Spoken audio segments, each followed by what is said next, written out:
Baik, Ustaz. Nampak muka Cap Syahrum tu. Apa khabar Cap? Alhamdulillah. Baik Bagus. Saya lama Alhamdulillah. kat Baku lah. Lama di Baku Tapi yalah Baku tak beku kan? Tak beku. Tapi berperang beku je dalam bilik je. Tapi tak sampailah di Nagorno-Karabakh tak pergilah kan? Lewat juga. Ah, Flying. I tak fly sana lah tapi kita lewat jugalah. Tapi dia bukan no fly zone ke? Apa ni Nagorno-Karabakh? After no fly zone tu kita kena avoid lah. Tapi sempat lah flying over the country. Cantik. Country the side dia cantik lah. Betul lah. Dia kata sana ada makam apa? Nabi Nuh. Hampir betul tak tahulah. Ada 3 kan? Nabi Nuh kalau yang di sebelah apa kita panggil di Armenia, sebelah Armenia tu. Dekat Armenia tu. Dia kata ada makam Nabi Nuh tapi saya tak tahu. Dia kata tapi saya cek ada 3 tempat makam Nabi Nuh ni. Antaranya di mana? Tak ingat lagi Ustaz. Memang saya cek ada 3. Tapi kalau di Ararat tu, sebab kalau daripada Tbilisi kan, ibu negeri Armenia apa nama dia? Yerevan. Yerevan. Kalau di Yerevan tu kita keluar daripada hotel, kita tengok nampak nampak Ararat kan? Ararat Mountain tu, banjaran dia. Di Ararat tu sebenarnya, itu yang paling tepat sekali. Saya cek ada 3 tempat lah. Orang claim Nabi Nuh punya makam. Okey, kita mula perbincangan pada hari ni ya. Baik. Apa kita panggil ahlan wa sahlan, selamat datang sekali lagi pada nilah Cap Syahrum, yang lain-lain. Thank you, terima kasih. Alhamdulillah ya, boleh join kita balik. Jadi tuan-tuan, hari ni kita akhlak ya. Apa bunyi tu tuan-tuan? Bunyi cucu. Ada kucing tak? Ada kucing? Tak ada, masa saya tak ada. Yang lain tolong mute your mic please. Ustaz nak start. Haji Haji Mat Syah pun boleh mute kan? Ya boleh. Okey. Okey. Bismillahirrahmanirrahim. Alhamdulillah wassalatu wassalamu ala Rasulillah. Wa ma taufiqi illa billah. Subhanaka la ilma lana illa ma 'allamtana innaka antal alimul hakim. Rabbi shrah li sadri wa yassir li amri wahlul 'uqdatam min lisani yafqahu qawli. Wala haula wala quwata illa billahil aliyul azim. Jadi sempena kita panggil ya. Ni bulan 1 ni masih winter lah tuan-tuan. Tempat tuan-tuan tak ada winter Kalau tempat saya winter tuan-tuan ya. Daripada tengah hari tadi snow tak berhenti tuan-tuan. Ya. Ini pun 3 lapis saya pakai baju ni ya, baju dalam. Tidak tak tahan sejuk ya. Jadi tuan-tuan yang biasa duduk di luar negeri ya, tahulah macam mana. Tapi itulah ya, nikmat Allah lah, Allah bagi tengok winter, alhamdulillah ya. Bukan senang tuan-tuan ya. Okey, atas dasar keterangan di atas, ini masih cerita bab amanah ya. Jadi untuk tuan-tuan dan puan-puan yang baru join, tajuk kita amanah ya. Amanah sama dalam bahasa Arab, amanah bahasa Melayu pun amanah juga. Ya. Jadi atas dasar keterangan di atas ni cerita hadis yang sebelum ni ya. Ni cerita hadis kalau tuan-tuan masih ingat. Kita cerita tentang bagaimana Nabi gambarkan sifat amanah ni semakin hari semakin hilang daripada manusia. Digambarkan ya macam seorang lelaki yang tidur, masa dia tidur tu Allah cabut sifat amanah daripada hati dia. Ya. Dan kita kena tahu ya, salah satu cara Allah cabut kalau macam ilmu pengetahuan, Allah matikan para ulama. Ya, para ulama ni Allah matikan, dan kita baru saja kehilangan seorang tokoh ulama daripada Indonesia. Dia asal daripada Madinah. Dia besar di Madinah, lahir besar di Madinah, tapi dia dah jadi warga negara Indonesia ya. Syekh Ali Jabir nama dia. Rahimahullah, baru meninggal. Kalau tuan-tuan tengok video ni viral ya, masa nak dikebumikan tu, Allahu Akbar, ramainya orang tuan-tuan. Tak boleh, pihak polis pun tak boleh nak sekat. Walaupun jumlah kes COVID di Indonesia ya masih belum terkawal lagi lah. Ya, sebab kita nak tunggu kan macam mana second jab ni. First jab dah banyak dapat dah ya. Second jab tu. Jadi lepas tu nanti kita tengok macam mana keadaan di sana. Mudah-mudahan lebih baik lah ya. Kita doa lah, sebab tu pun negara umat Islam juga. Dan kita panggil, mudah-mudahan apa yang berlaku di sana kita boleh kalau positif di sana ya, insya-Allah baik, semakin elok, semakin terkawal COVID-19 tu mudah-mudahan bila kita di Malaysia pun terima suntikan vaksinasi nanti, mudah-mudahan macam tu jugalah ya. Kita harap doa. Jadi Syekh Ali Jabir Ustaz ada kongsi tadi tuan-tuan ya, satu doa nak tidur malam ya, yang disebut oleh Nabi dalam Sahih Bukhari ya, dan kita boleh amal tuan-tuan. Dia panjang sikit ya, tapi kalau kita ulang-ulang insya-Allah boleh. Ya, Ustaz dah bagi share dalam grup tadi, mungkin siapa-siapa yang tak sempat tengok ya, boleh tengok baliklah. Nanti mungkin boleh hantar sekali lagi, boleh share sekali lagi ya.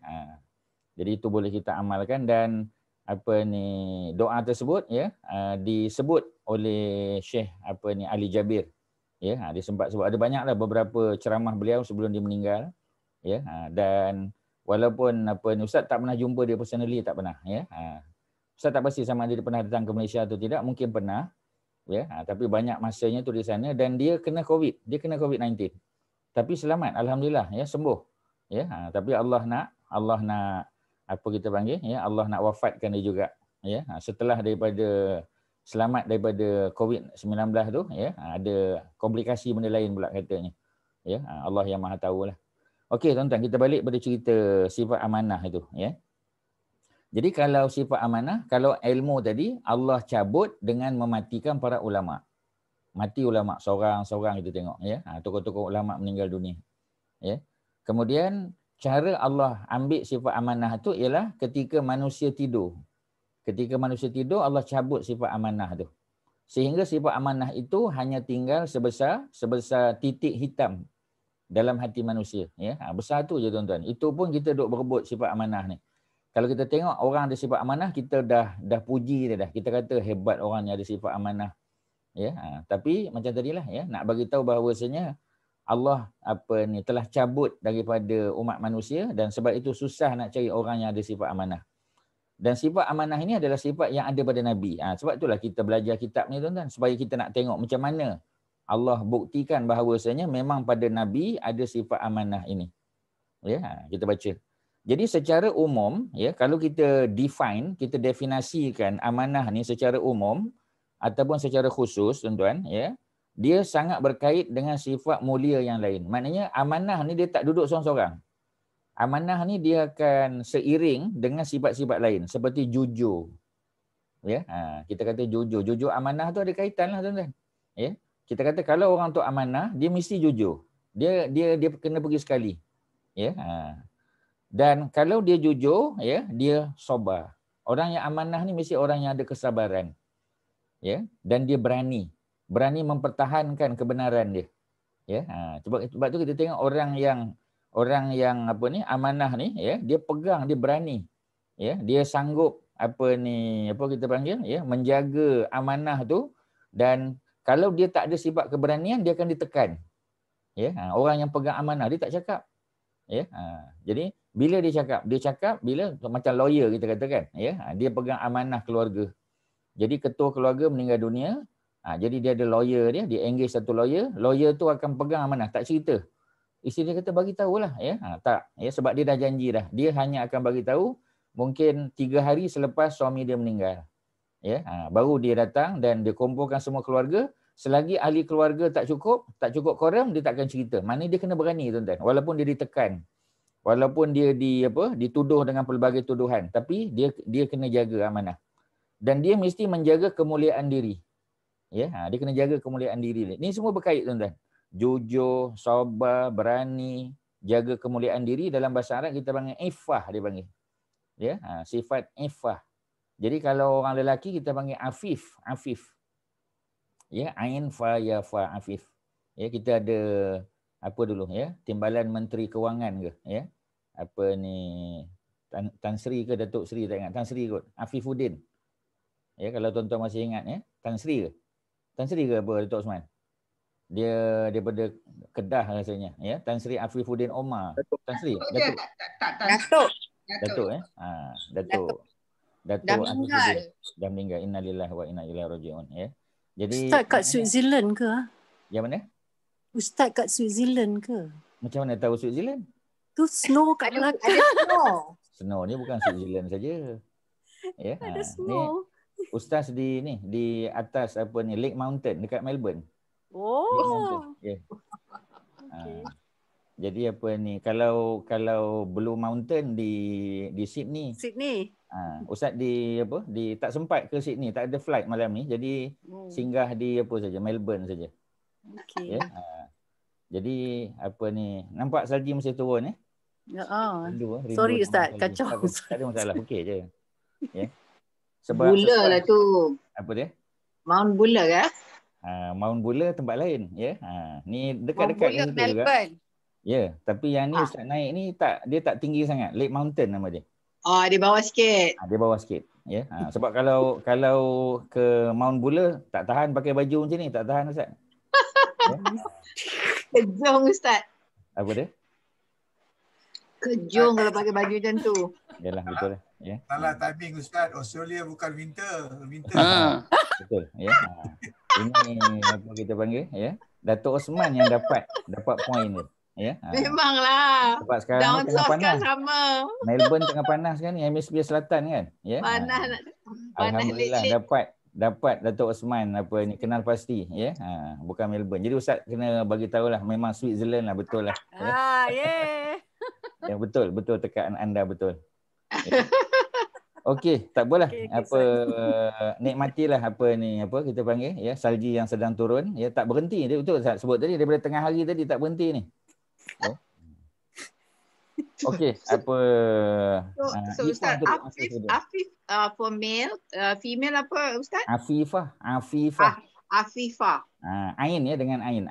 Nama Afifah tu, okey. Maknanya Afifah tu orang perempuan yang sangat menjaga kemuliaan diri dia. Dia jaga dignity dia. Ya.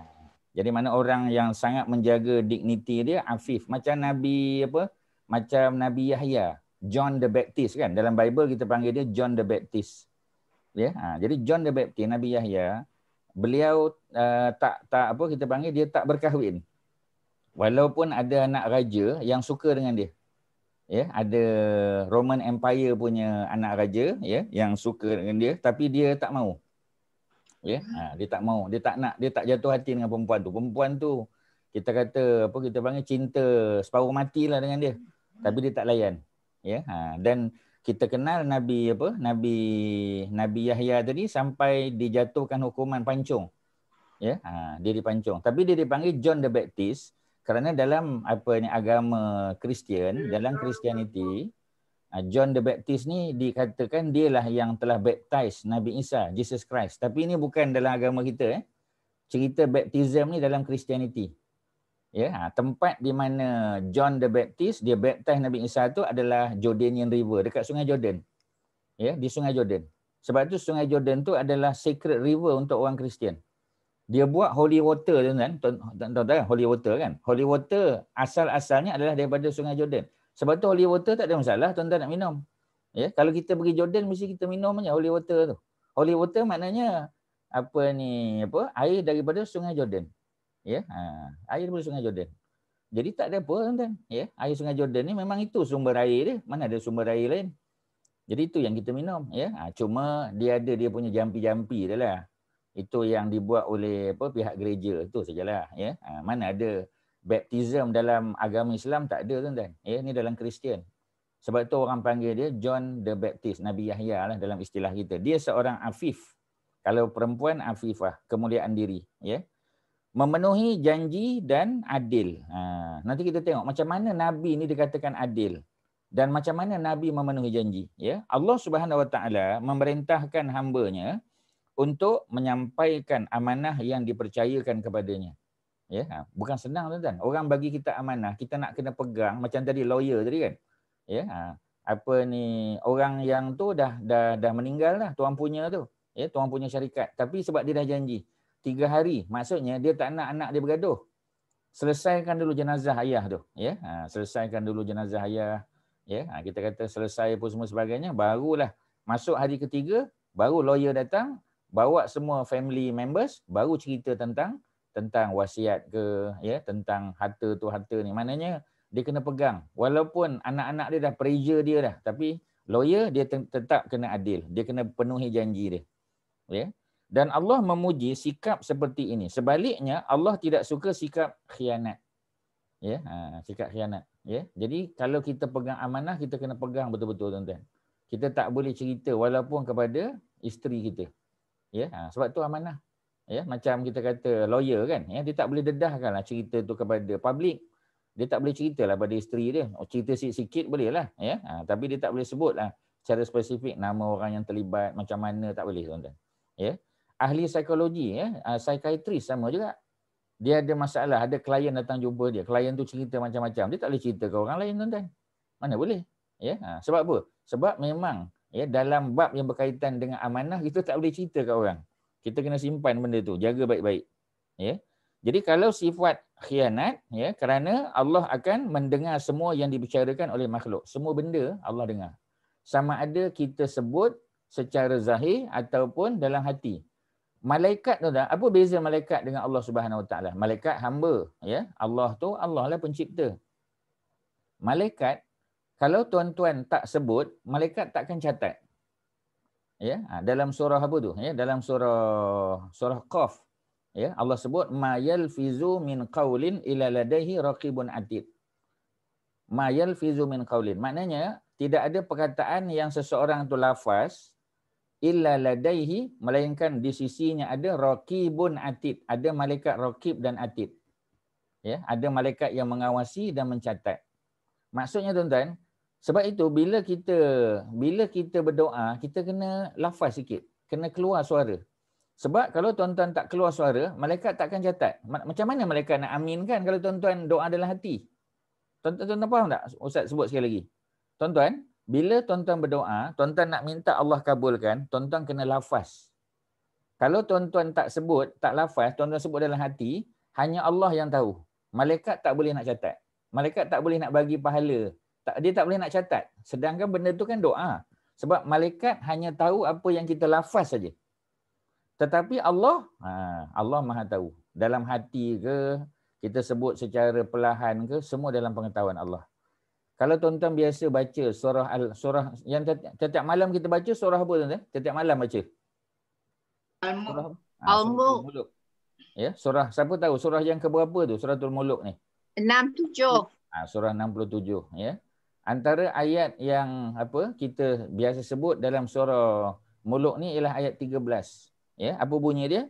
Wa asirru qaulakum awijharu bihi innahu alimun bizatis sudur. Ayat 13. Apa makna ayat ni? Kita memang baca tapi kita tak tengok makna dia. Ya, apa bunyi dia? Wa asirru qaulakum. Sembunyikanlah, rahsiakanlah perkataan kamu. Ya. Awijharu bihi, ataupun jaharkan. Sama ada kita sembunyi, cakap dalam hati, ataupun kita sebut secara zahir, ya.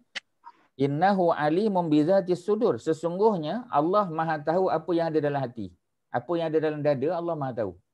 Tetapi malaikat tak. Malaikat hanya boleh catat, hanya boleh dengar, hanya boleh tolong amin kalau kita lafaz. Kalau kita tak lafaz tak bunyi, tuan-tuan. Tak dengar. Malaikat tak catat.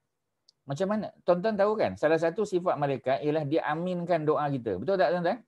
Malaikat ni dia catat, dia tulis, ya, dia sembah pada Allah. Tetapi apa yang kita lafaz. Kalau tuan-tuan tak lafaz, malaikat tak tahu. Kenapa malaikat tak tahu? Sebab malaikat hanya tahu apa yang zahir saja. Yang tahu zahir dan batin, siapa, tuan-tuan? Allah Subhanahu Wa Taala. Allah saja yang tahu. Tuan-tuan kena fahamnya tu. Sebab tu bila tuan-tuan berdoa, tuan-tuan kena lafazkan. Sebab tu bila kita solat, walaupun kita solat Zuhur, Asar, tuan-tuan kena sebut juga supaya telinga tuan-tuan dengar. Ya, supaya telinga tuan-tuan dengar. Okey, ya. Ada tak soalan apa-apa setakat ni? Tuan-tuan faham tak? Kak Wan faham tak apa Ustaz sebut? Ya. Bila kita berdoa, kita kena lafaz ke tak? Ya, dia tak wajib lafaz, tapi kalau kita tak lafaz, apa yang kekurangan yang kita akan dapati? Kalau orang tu tak lafaz, apa yang kurang yang dia tak dapat? Apa dia? Nabi tak catat. Bukan Nabi. Malaikat tak catat dan tak dapat aminkan. Sebab macam mana malaikat nak catat? Sebab dia tak tahu apa yang kita sebut dalam hati. Yang tahu dalam hati hanya Allah saja. Innahu alimum bizatis sudur. Tadi ayat 13 kan? Sesungguhnya hanya Allah yang tahu apa yang duduk dalam dada kita. Allah je tahu. Jadi bila Allah saja yang tahu apa yang duduk dalam dada, Makhluk lain seorang pun tak tahu. Ya, sebab tu kalau kita cakap dalam hati, mana siapa dia tahu? Allah je yang tahu. Ya. Jadi apa ni? Apa kita panggil? Kalau kita lafaz, okey, kalau kita lafaz baru malaikat catat dan baru dia aminkan. Sebab itu antara doa yang mustajab ya ialah doa kita kepada kawan kita dalam keadaan dia tak tahu kita mendoakan dia. Betul tak? Tuan-tuan? Haji Nazri ya. Ustaz nak doakan Haji Nazri contoh. Ya, ustaz nak doakan Haji Nazri ya, dan ustaz tak bagi tahu dia pun ustaz doakan dia. Ya, tuan-tuan bangun malam ke waktu duha ke waktu bila lah kita doakan, ya Allah ya, aku sayang pada kawan aku ni. Aku sayang pada Haji Nazri contoh kita kata. Ya, kurniakanlah kebahagiaan dalam hidup dia. Kurniakanlah dia keluarga yang sakinah, mawaddah, warahmah, keluarga. Kita kata macam tu kan. Tapi kita tak cerita kat dia. Doa tu mustajab tuan-tuan. Jangan tuan-tuan bagi tahu. Kita kata Haji Nazri malam tadi kebetulan bangun malam saya doakan Haji 2 kali saya ulang tak payah cerita. Sebab bila kita cerita dia dah jatuh dia punya level dia daripada mustajab kepada makbul aja. Makbul tu maknanya Allah terima tapi macam tu lah.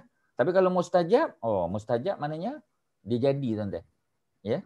Jadi maknanya nak bagi tahu bahawasanya apabila kita mendoakan sesuatu kepada sahabat kita, ya, apa malaikat sebut? Malaikat aminkan dan malaikat doakan tahu. Kepada kamu seperti mana yang kamu minta. Kepada kamu juga. Ya, Datuk Azizul ya, kalau kita doakan kebaikan pada orang, malaikat doakan supaya kebaikan tu jatuh juga kepada kita. Ya.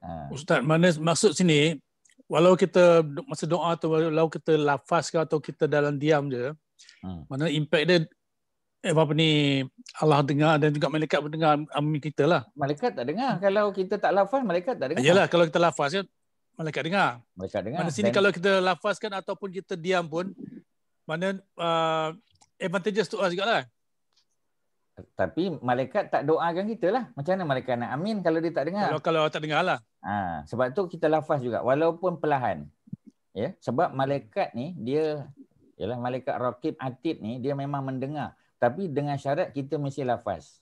Sebab tu Ustaz kata dalam surah Qaf tadi, Allah kata, ma yalfizu min qaulin.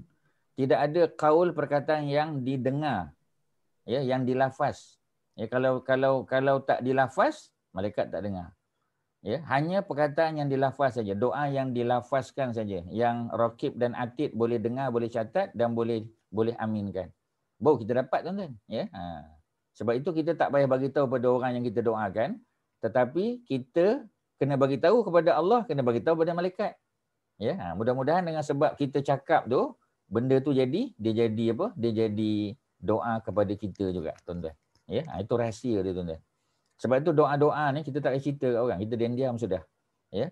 Kerana walaupun orang tu tak tahu, ya, tapi kebaikan dia akan kembali pada kita. Pasal kita doakan kebaikan. Sebab tu kita tengok, kita kata, ya, kita tengok kawan kita tadi, ya, kita kata apa ni, Syarul duduk di Baku, lama duduk di Baku, ya. Jadi kita kata Allahu Akbar, aku tak pernah pergi Baku ni. Ya, setakat bercakap guna bahasa Baku je dia kata. Ya, tapi pergi Baku tak pernah pergi lagi. Ya, kita pun kata Baku kat mana Ustaz? Baku Azerbaijan. Ya, Ustaz boleh cakap sebab Ustaz pernah pergi. Ya, walaupun tak adalah duduk macam Kep Syahrul tu, ya, tak tahu berapa lama, berapa bulan duduk sana. Ya, Ustaz pergi 3 malam je. Ya, tapi maknanya nak bagi tahu bahawasanya pernah pergilah, kita tahulah tempat tu. Ya, antara kita panggil ya, dia panggil the land of fire tuan-tuan. Ya, land of fire ni pasal petroleum dia banyak tuan-tuan. Memang negara kaya, Azerbaijan kaya tuan-tuan. Ya, antara negara yang kaya di bekas Soviet Union yang kaya memang Azerbaijan, memang kaya. Selain daripada Kazakhstan kan, ya, kaya. Dia memang kaya sungguh. Duduk pula dekat tepi Caspian tu. Ya, duduk kat Caspian kita kata, ya, memang kaya sungguh. Ya. Jadi maknanya nak bagi tahu bahawasanya kita tak pernah pergi. Kita doa Allah, kita dengar kawan kita duduk, kita doakan dia. Mudah-mudahan selamat, suka elok duduk sana. Allah pun mudah-mudahan bagi ke kita juga tuan-tuan. Sebab malaikat pun doa, ya, malaikat pun amin. Malaikat kata untuk kamu seperti mana yang kamu doakan. Dapat pula lepas ni kita pergi Baku pula tuan-tuan. Macam itulah maksud dia. Okey, ya. Kalau boleh Ustaz teruskan. Jadi jangan khianat, ya. Macam tadilah, ya. Sebab bila kita khianat, walaupun kita buat senyap-senyap, Allah Maha tahu. Ya. Wa asirru qaulakum. kamu sembunyikan ke awi jaharu bihi atau kamu jaharkan, kamu sebut kuat-kuat, innahu sesungguhnya Allah alimun bizati sudur. Allah Maha tahu, jangan bimbang. Ya, tapi kita tak dapat satu kelebihan, nah malaikat aminkan doakan kita kalau kita tak lafaz, kalau kita sebut dalam hati. Kerana yang tahu hanya Allah Subhanahu Wa Taala. Ayat di bawah tu, surah An-Nisa ayat yang ke-58. Auzubillahi minasyaitonirrajim. Innallaha ya'murukum an tu'addul amanati ila ahliha. Ada perkataan amanah ada dalam Quran. Inna sesungguhnya Allah ya'murukum, ya. Allah memerintahkan kamu an tu'addul amanat, untuk kamu berikan amanah itu ila ahliha, kepada ahlinya.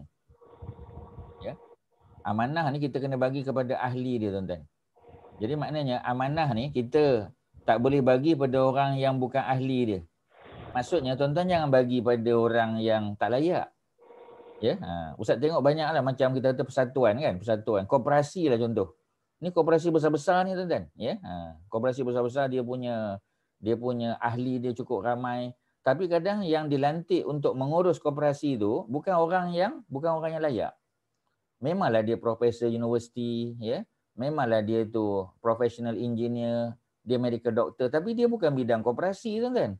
Ya, Ustaz tengok banyak koperasi terlengkup. Ya, ini kalau tuan-tuan baca laporan angkasa kan, ya, tuan-tuan boleh tengok berapa banyak koperasi yang terlengkup. Bukan sebab tak ramai dia punya pencarum dia, ya, ramai. Tapi pasal apa tak maju, tuan-tuan? Sebab dia mismanagement. Bukan sebab dia tak amanah, orang yang pegang tu amanah, orang baik-baik belaka. Ya, sebahagian tu kita kata orang baik-baik belaka. Tetapi sebab dia tak ada kepakaran untuk mengurus koperasi tu, habis lingkup, tuan-tuan. Ya, kita bagi pada orang yang tak sesuai, tak boleh.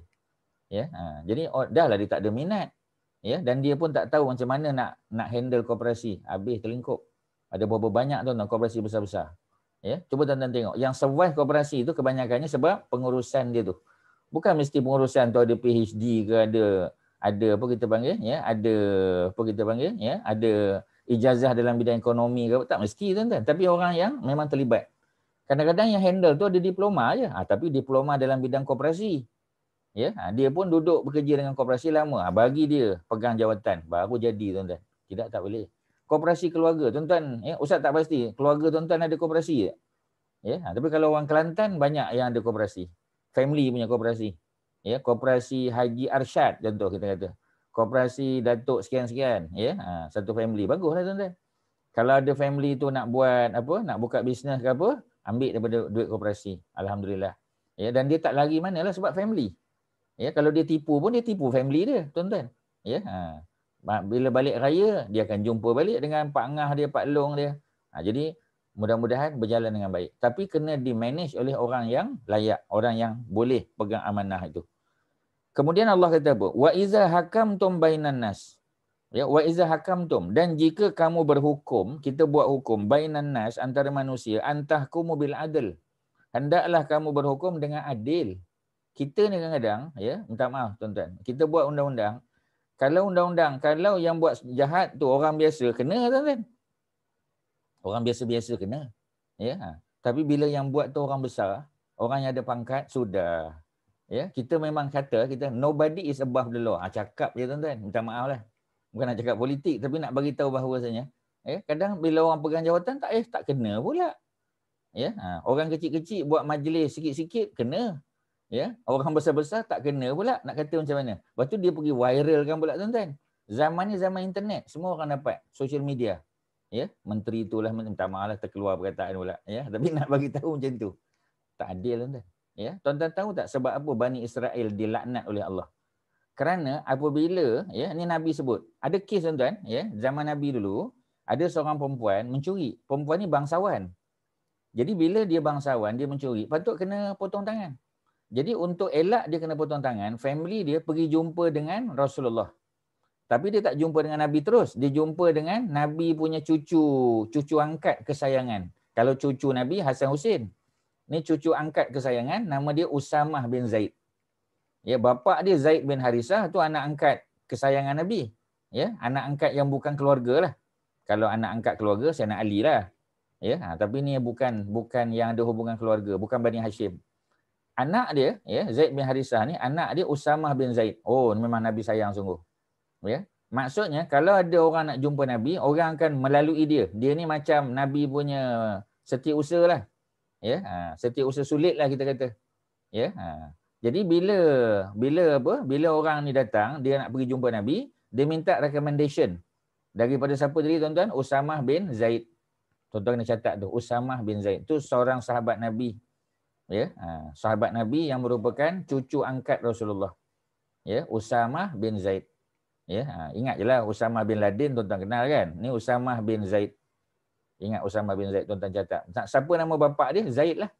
Ya, bapak dia Zaid bin Harisah. Ya, Zaid bin Harisah bapak dia. Kemudian anak dia Usamah bin Zaid. Ya. Jadi Nabi kahwinkan Usamah bin Zaid ni, anak angkat Nabi ni, Nabi kahwinkan dia dengan Ummu Aiman. Ummu Aiman. Ya, Ummu Aiman. Ummu Aiman ni tuan-tuan, ya, dialah yang besarkan Nabi. Ya, walaupun Nabi duduk di rumah Abdul Muttalib, kemudian Nabi duduk di rumah bapa saudara Nabi Abu Talib, Ummu Aiman ni sentiasa duduk dengan Nabi. Sebab itu Nabi panggil Ummu Aiman Ummi. Nabi panggil dia Ummi tuan-tuan. Pasal dia yang besarkan Nabi. Ya. Nombor 2 orang yang Nabi panggil Ummi, siapa dia? Isteri Abu Talib. Isteri Abu Talib. Ya. Siapa nama isteri Abu Talib? Fatimah binti Asad. Inilah kalau orang tanya kita, siapakah 2 perempuan yang Nabi panggil dia Ummi, ibu aku? Siapa? Yang pertama ialah Ummu Aiman. Tadi Ummu Aiman, ya. Yang kedua ialah Fatimah binti Asad. Fatimah binti Asad isteri pada siapa tadi tuan-tuan? Abu Talib. Isteri pada Abu Talib, bapa saudara Nabi. Ya, mana Fatimah binti Asad ni mak saudara Nabi. Nabi duduk di rumah dia daripada umur Nabi 8 tahun sampailah Nabi kahwin dengan Khadijah. Nabi duduk rumah dia cukup lama tuan-tuan. Ya, Nabi duduk rumah dia berapa tahun? 15 tahun, 16 tahun, 17 tahun Nabi duduk. 17 tahun Nabi duduk di rumah Abu Talib dengan Fatimah binti Asad. Nabi besar di rumah dia. Ya. Kemudian apa kita panggil, bila Nabi kahwin dengan Khadijah, barulah Nabi duduk di rumah Khadijah. Nabi pindahlah. Ya. Jadi ya. Ustaz, kalau Ummu Aiman adalah salah seorang yang membesarkan Rasulullah, maknanya dia lebih tua pada Rasulullah lah kan? Betul. Minimum lebih tua. So, dengan Zaid, that means dia in terms of umur dia jauh lebih tua pada Zaid lah. Betul. Memang betul. Ya, sebab dalam perbincangan para ulama, Ummu Aiman ni nama sebenar dia Barakah. Nama pun elok dah, Barakah.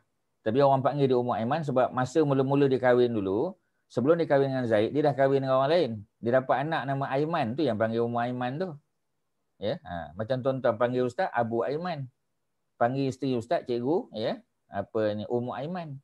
Sebab apa? Sebab Aiman tu anak lelaki yang sulung. Bukan anak sulung, anak lelaki yang sulung. Ya, kalau macam ustaz anak sulung perempuan, Atirah. Anak kedua Aisyah lah, ya.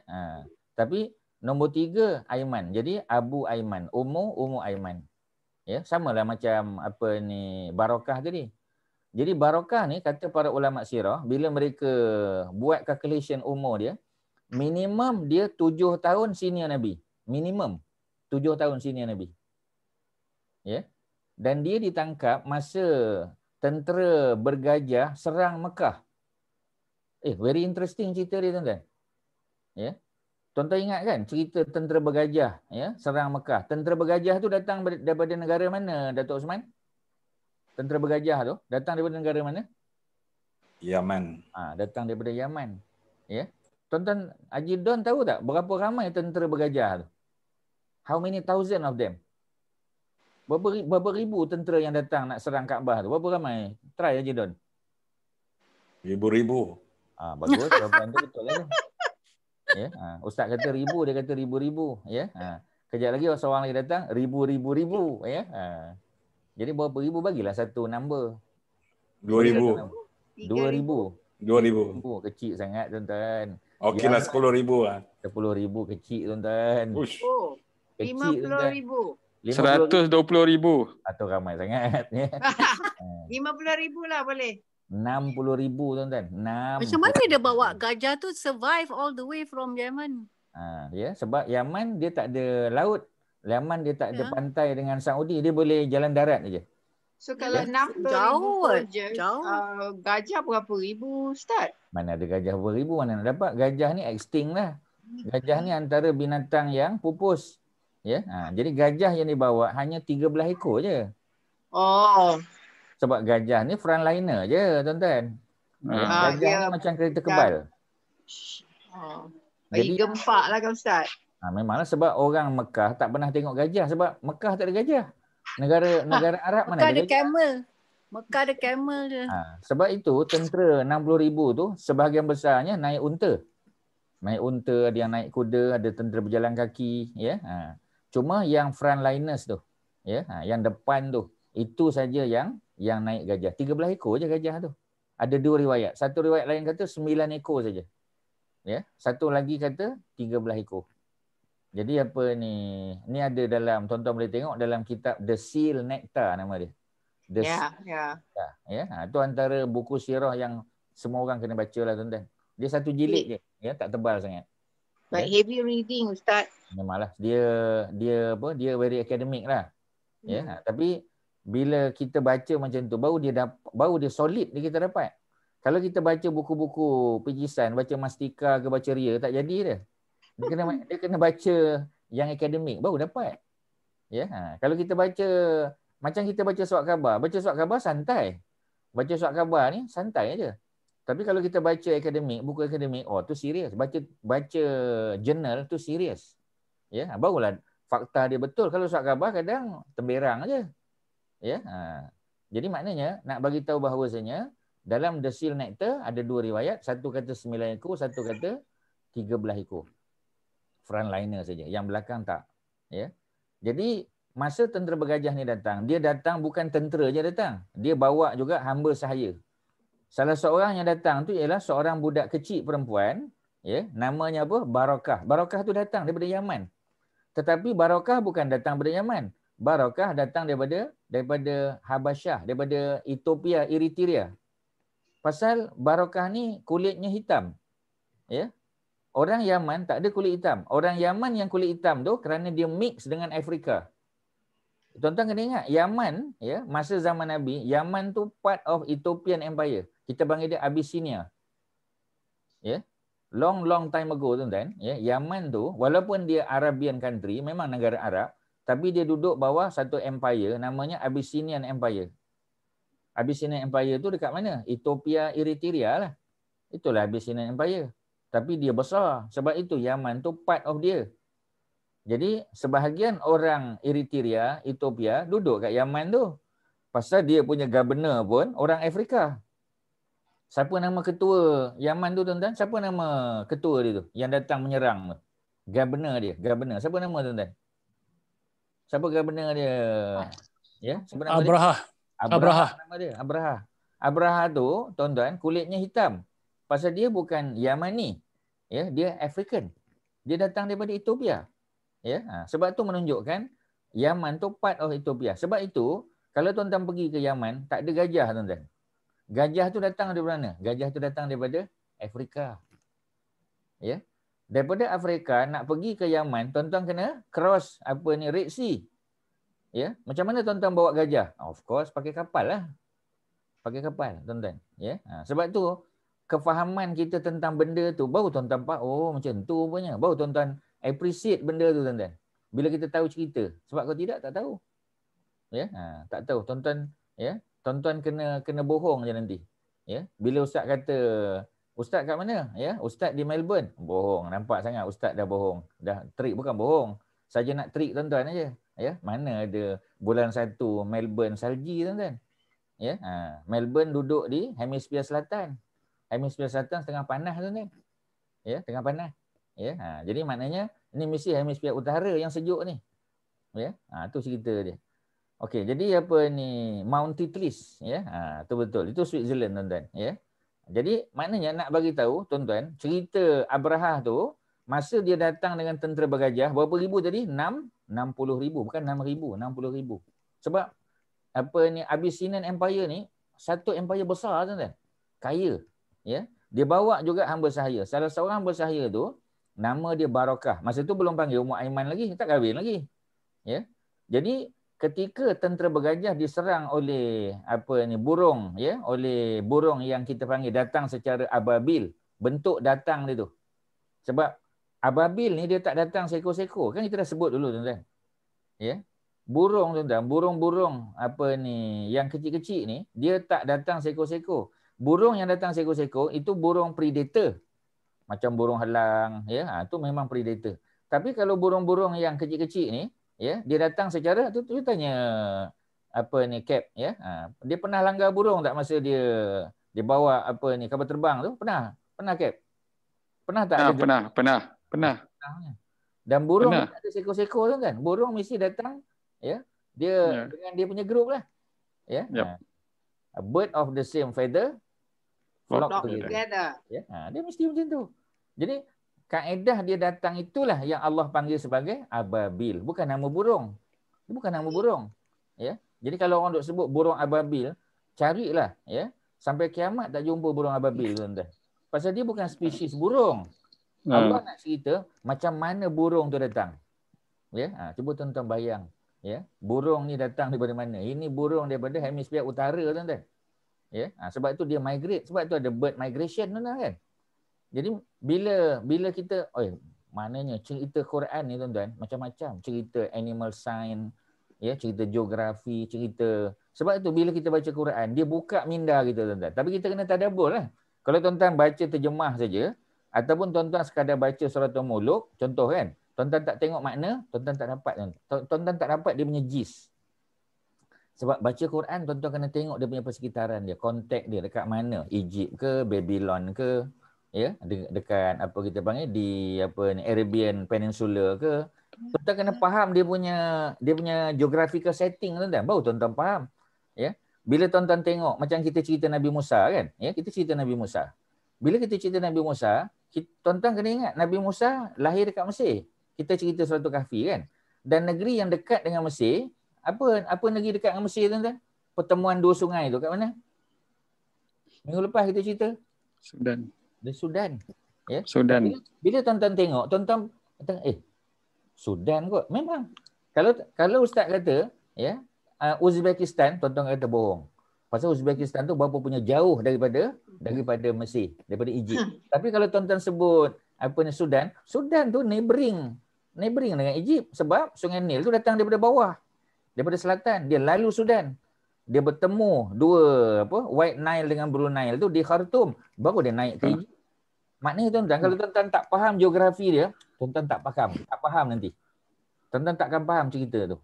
Ya, tu cerita. Very interesting tuan-tuan. Sebab tu saya nak bagi tahu tuan-tuan, sahabat Nabi pasal apa powerful tuan-tuan. Ya, pasal apa pemikiran dia very advanced.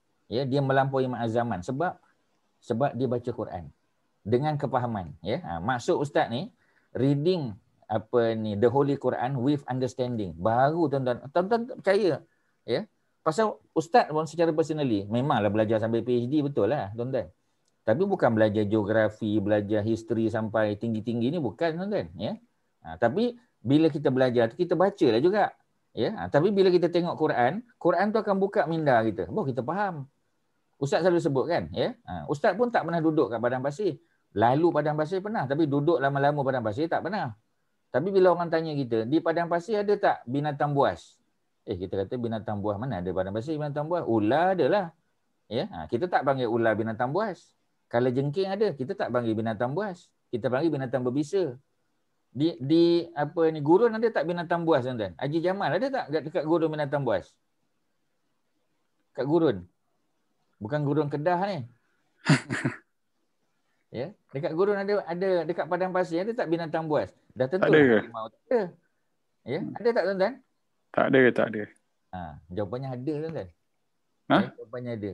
Nama binatang buas tu namanya serigala tuan-tuan. Oh ya. Serigala ada. Ustaz pun tak tahu, tapi sebab bila kita baca surah Yusuf, abang dia kan plan, ya, buat konspirasi bunuh Nabi Yusuf. Baju Nabi Yusuf tu dilumur dengan darah binatang apa? Serigala tuan-tuan. Boleh kita tahu, betul rupanya, memang betul. Kalau tuan-tuan pergi ke Palestin, memang tepi jalan tu dia akan tunjuk gambar serigala tuan-tuan. Ya, kita kena beware of wolf ni tuan-tuan. Sebab apa? Sebab memang padang pasir banyak serigala. Ya, memang banyak segala tuan-tuan. Jadi maknanya nak bagi tahu Quran tu ajar kita. Walaupun kita tak tengok National Geography, walaupun kita tak tengok apa ni Animal Kingdom, tapi tuan-tuan akan dapat maklumat tu daripada Quran. Percayalah tuan-tuan. Ya. Sebab tu tak ada orang baca Quran jadi bodoh, tak ada tuan-tuan. Jadi cerdik ada. Ramai orang jadi cerdik. Ya. Tapi dipahami makna dia. Jangan baca saja tuan-tuan. Ya. Sebab kita sekarang Ustaz tengok tendensi dekat luar ni, banyak orang hantar cucu pergi mak tahfiz, dia menghafal saja tuan-tuan. Menghafal tu besarlah pahala, betul lah. Tapi yang Allah suruh bukan menghafal saja. Ya, menghafal dengan memahami. Kalau kita tak, sebab tak ada tuntutan menghafal Quran, tak ada tuntutan. Tapi tuntutan memahami Quran ada. Betul tak tuan-tuan? Adakah Allah paksa kita suruh hafal Quran? Tak ada. Kita hafal sikit sebab kita nak baca dalam solat, lepas Fatihah nak baca surah kan. Tetapi yang dituntut ialah memahami Quran tu. Ya, memahami Quran tuan-tuan. Itulah cerita dia. Itu kita kena faham. Ya, okey, balik pada kisah tadi. Jadi siapa tadi saya nak sebut, ya, Barakah tadi yang kita panggil Ummu Aiman, dia ditangkap, ya, sebab tentera mati lah tuan-tuan. 60,000 tu mati habis. Termasuk Abraha pun mati juga. Cuma Abraha sempat dibawa balik ke Yaman dan mati di Yaman. Ya, nak bukti bahawasanya ni gubernur kamu pun mati, ya, bila dia nak serang Kaabah. Jadi Ummu Aiman telah ditangkap oleh siapa? Oleh Abdul Muttalib. Ya, dan Ummu Aiman akhirnya dihadiahkan oleh Abdul Muttalib, datuk Nabi, kepada siapa? Bapa Nabi Abdullah. Ya, Abdullah lah yang pelihara Ummu Aiman ni. Ya. Ketika Ummu Aiman ditangkap, umur dia minimum umur dia 7 tahun tuan-tuan. Sebab hamba sahaya, ya, lelaki atau perempuan kebanyakannya budak-budak. Ya, mereka dibeli ataupun ditangkap ketika mereka budak-budak. Ya. Jadi menasabah tak Nabi dengan dia tu beza 7 tahun? Menasabah lah. Pasal 60 hari, 55 hari selepas peristiwa tentera bergajah, Nabi lahir. Sebab tu tuan-tuan bila baca alam tara kaifa fa'ala rabbuka bi ashabil fil, cerita Ashabul Fil tu, ya, adalah cerita yang berlaku 55 hari sebelum Nabi Muhammad lahir. Ya, tuan-tuan kena catat tu. 55 hari sebelum Nabi Muhammad lahir. Maksudnya kalaulah Ummu Aiman tadi, Barakah ditangkap pada ketika itu, berapa umur dia? Minimum 7 tahun, mungkin lebih. Ya. Sebab itu tuan-tuan, ya, Ummu Aiman ni ketika Nabi lahir, dia dah umur minimum 7 tahun. Dia besar dah tuan-tuan. Ya. Sebab tu nanti sudah tentulah dia kahwin dulu. Ya, dia kahwin dulu. Ya, tu dapat Ummu Aiman tadi tuan-tuan, antaranya. Nanti kemudian ya, barulah Nabi kahwinkan dia dengan Zaid tadi, ya, Zaid bin Harisah. Tu dapat anak nama Usamah tadi. Mana Usamah tu anak nombor 2 dia lah. Jadi tak bolehlah panggil dia Ummu Usamah kan, sebab anak pertama tu Aiman, ya. Jadi ketika kita panggil, ya, ketika perempuan bangsawan ni, nak cerita perempuan bangsawan tadi. Ketika perempuan bangsawan itu mencuri, dia nak elak dia kena hukum, apa dia buat tuan-tuan? Dia minta recommendation. Daripada siapa? Usamah bin Zaid. Usamah tu cucu angkat Nabi lah. Ya. Jadi Usamah pun bawa lah hal tu kepada Nabi. Marah Nabi tuan-tuan. Ya. Dan Nabi pun sebut. Nabi kata, tuan-tuan tahu tak, ya, mengapa Bani Israel dilaknat oleh Allah, orang Yahudi dilaknat? Kerana kalau pencuri itu datang daripada kalangan orang biasa, mereka hukum. Tapi bila pencuri itu datang daripada bangsawan, orang yang ada pangkat, mereka tak hukum tuan-tuan. Itu antara sebab, ya, Allah laknat Bani Israel. Itu cerita dia. Takkan kita nak biarkan benda yang sama berlaku pada umat Muhammad? Tak boleh tuan-tuan. Ya, kalau kita boleh bantah, kita kena bantah. Ya, sebab tu alhamdulillah kita tengok orang kita masyarakat sekarang ni dia makin sedar. Ya, kita bantah. Sama ada undang-undang tu diambil atau tidak, itu cerita undang-undang lah. Tapi kita sebagai masyarakat yang prihatin, kita kena cerita. Ni sekarang viral cerita apa tuan-tuan? Tuan-tuan tengok berita pun cerita kuari, ya, dekat mana tu? Manjung ke mana tuan-tuan? Ya, yang air terjun sungai jadi jahanam lah tempat tu. Ya, sebab apa tuan-tuan? Sebab ada aktiviti kuari sebelah atas. Ya. Dan benda tu dah berlaku banyak tahun tuan-tuan. Ya. Ustaz yakin dah ada orang report tapi tak ada tindakan. Ya, dia baru datang, sahabat alam Malaysia datang, ya, viral kan, Mak Saleh pun datang apa semua, baru Exco Perak nak ambil tindakan. Ni bukan cerita politik tuan-tuan, tapi kita cerita tentang alam sekitar. Dan Nabi ajar kita, Muslim, dia kena jaga alam sekitar, tuan-tuan. Dia tak buang sampah rata-rata. Ya, dia takkan buat benda tu. Ya. Ustaz tengok satu video apa ni, tak tahu di mana, di Germany ke di mana, tuan-tuan. Ya, ada satu family naik apa kita panggil, naik van lah. Ya, naik MPV lah. Dia makan apa tak tahu, ya, minum apa semua, dia buang tepi jalan. Ya, masa tu kebetulan pula ada traffic jam lah kat situ. Ya, jadi orang belakang tu keluar, tuan-tuan, ambil balik sampah yang dia buang tadi, dia campak masuk dalam kereta orang ni, tuan-tuan. Ya, dan dia suruh, ya, dah suruh orang ni yang lain-lain tu ambil balik sampah yang dibuang semua tu, minta kutip balik bawa masuk. Dan minta maaf kepada masyarakat. Orang keluar daripada kereta, tuan-tuan. Bunyi horn, ya, orang marah. Ya, kalau benda tu berlaku kat Malaysia, menarik, tuan-tuan. Sebab tu tempat kita kotor, minta maaf, tuan-tuan. Tepi jalan kotor, tuan-tuan. Orang duk baling, makan rambutan, buang tepi jalan. Ya. Sedangkan kita kata kita orang Islam. Orang Islam takkanlah buat kerja-kerja macam tu. Ya, patutnya orang Islam lah pembersih, tuan-tuan. Masjid, surau, patutnya itulah tempat paling bersih. Tapi cuba tuan-tuan tengok, kita kadang nak buang air kan, nak buang air sakit perut. Ya, pergi tandas, tak jadi, tuan-tuan. Tunggu sampai balik lepas isyak baru nak buang air. Ya, tak selera, tuan-tuan, nak buang air dekat tandas. Elok najis nak keluar, tak jadi keluar, tuan-tuan. Ya, jam dia. Sebab apa? Sebab tak larat, tuan-tuan. Ya, sebab tak bersih. Ya, minta maaf.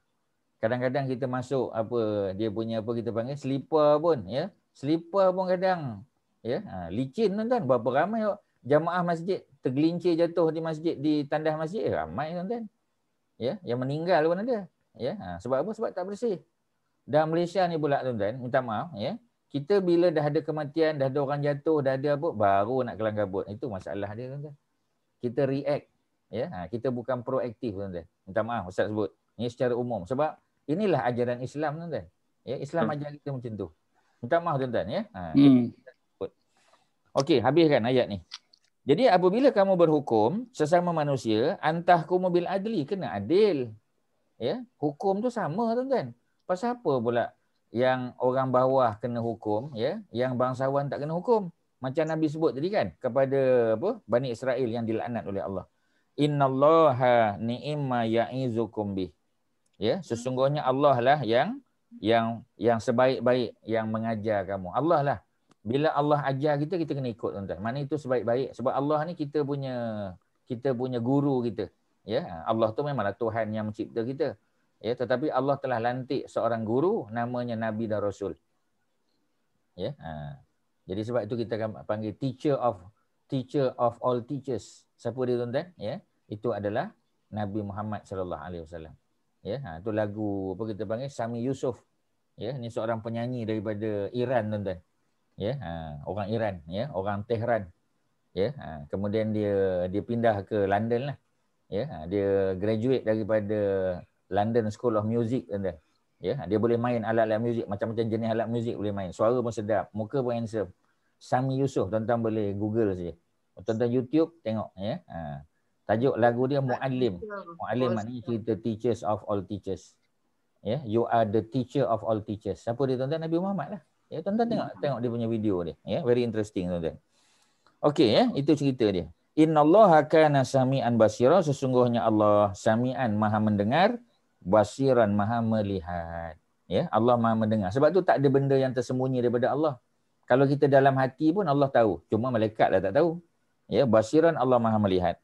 Okey, selesai. Setakat ni apa tuan-tuan nak tanya, tuan-tuan? Ada apa-apa nak tanya? Ada tuan-tuan nak share apa-apa? Silakan. Haji Jamal apa nak tanya?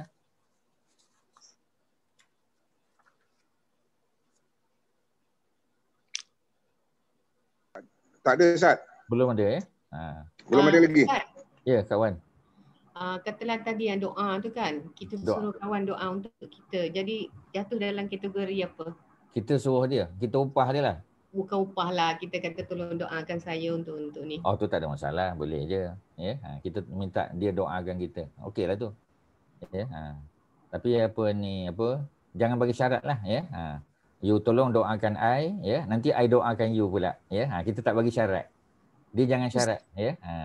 Sebab Ustaz, tu yang doa-doa dalam WhatsApp tu macam mana? Doa dalam WhatsApp contoh dia? Kalau orang sakit lah, lepas tu kita kata okey kita doakan macam tu semua. Yalah kita ada orang share kan, ada orang share doa-doa tertentu lah. So kita boleh aminkan lah. Tapi kalau kita tak payah letak, sebab kalau ada 50 orang dalam WhatsApp group tu amin sampai 50, saya rasa macam buang masa je lah. Seorang dua jawab sudah lah. Yang lain tu kita aminkan walaupun kita tak letak amin sampai 50 amin tu dah. Lepas tu nak delete tu satu hal lagi pula tu.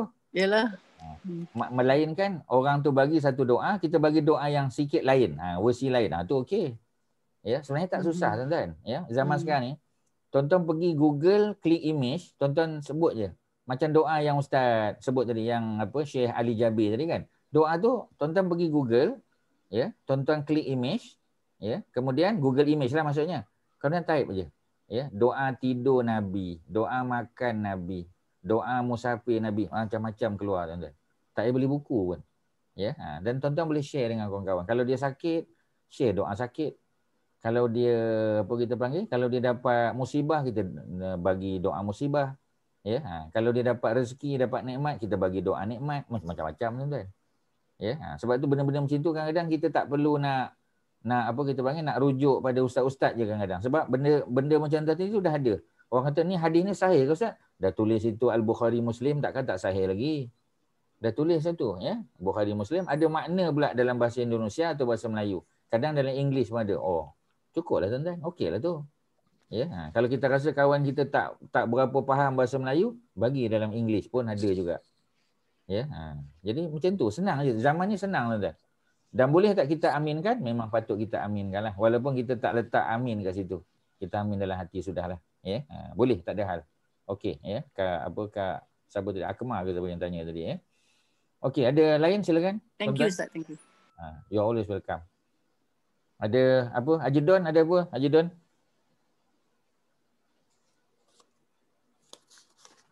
Tak ada, ya. Jadi kalau tak ada, kita sambung aje lah. Ya, kita sambung di sebelah tu, ya. Dalam urusan hutang piutang, satu hal pula. Dalam urusan hutang piutang yang banyak dilakukan juga termasuk amanah, di mana orang yang berhutang wajib bayar hutang. Ya, orang yang berhutang wajib bayar hutang.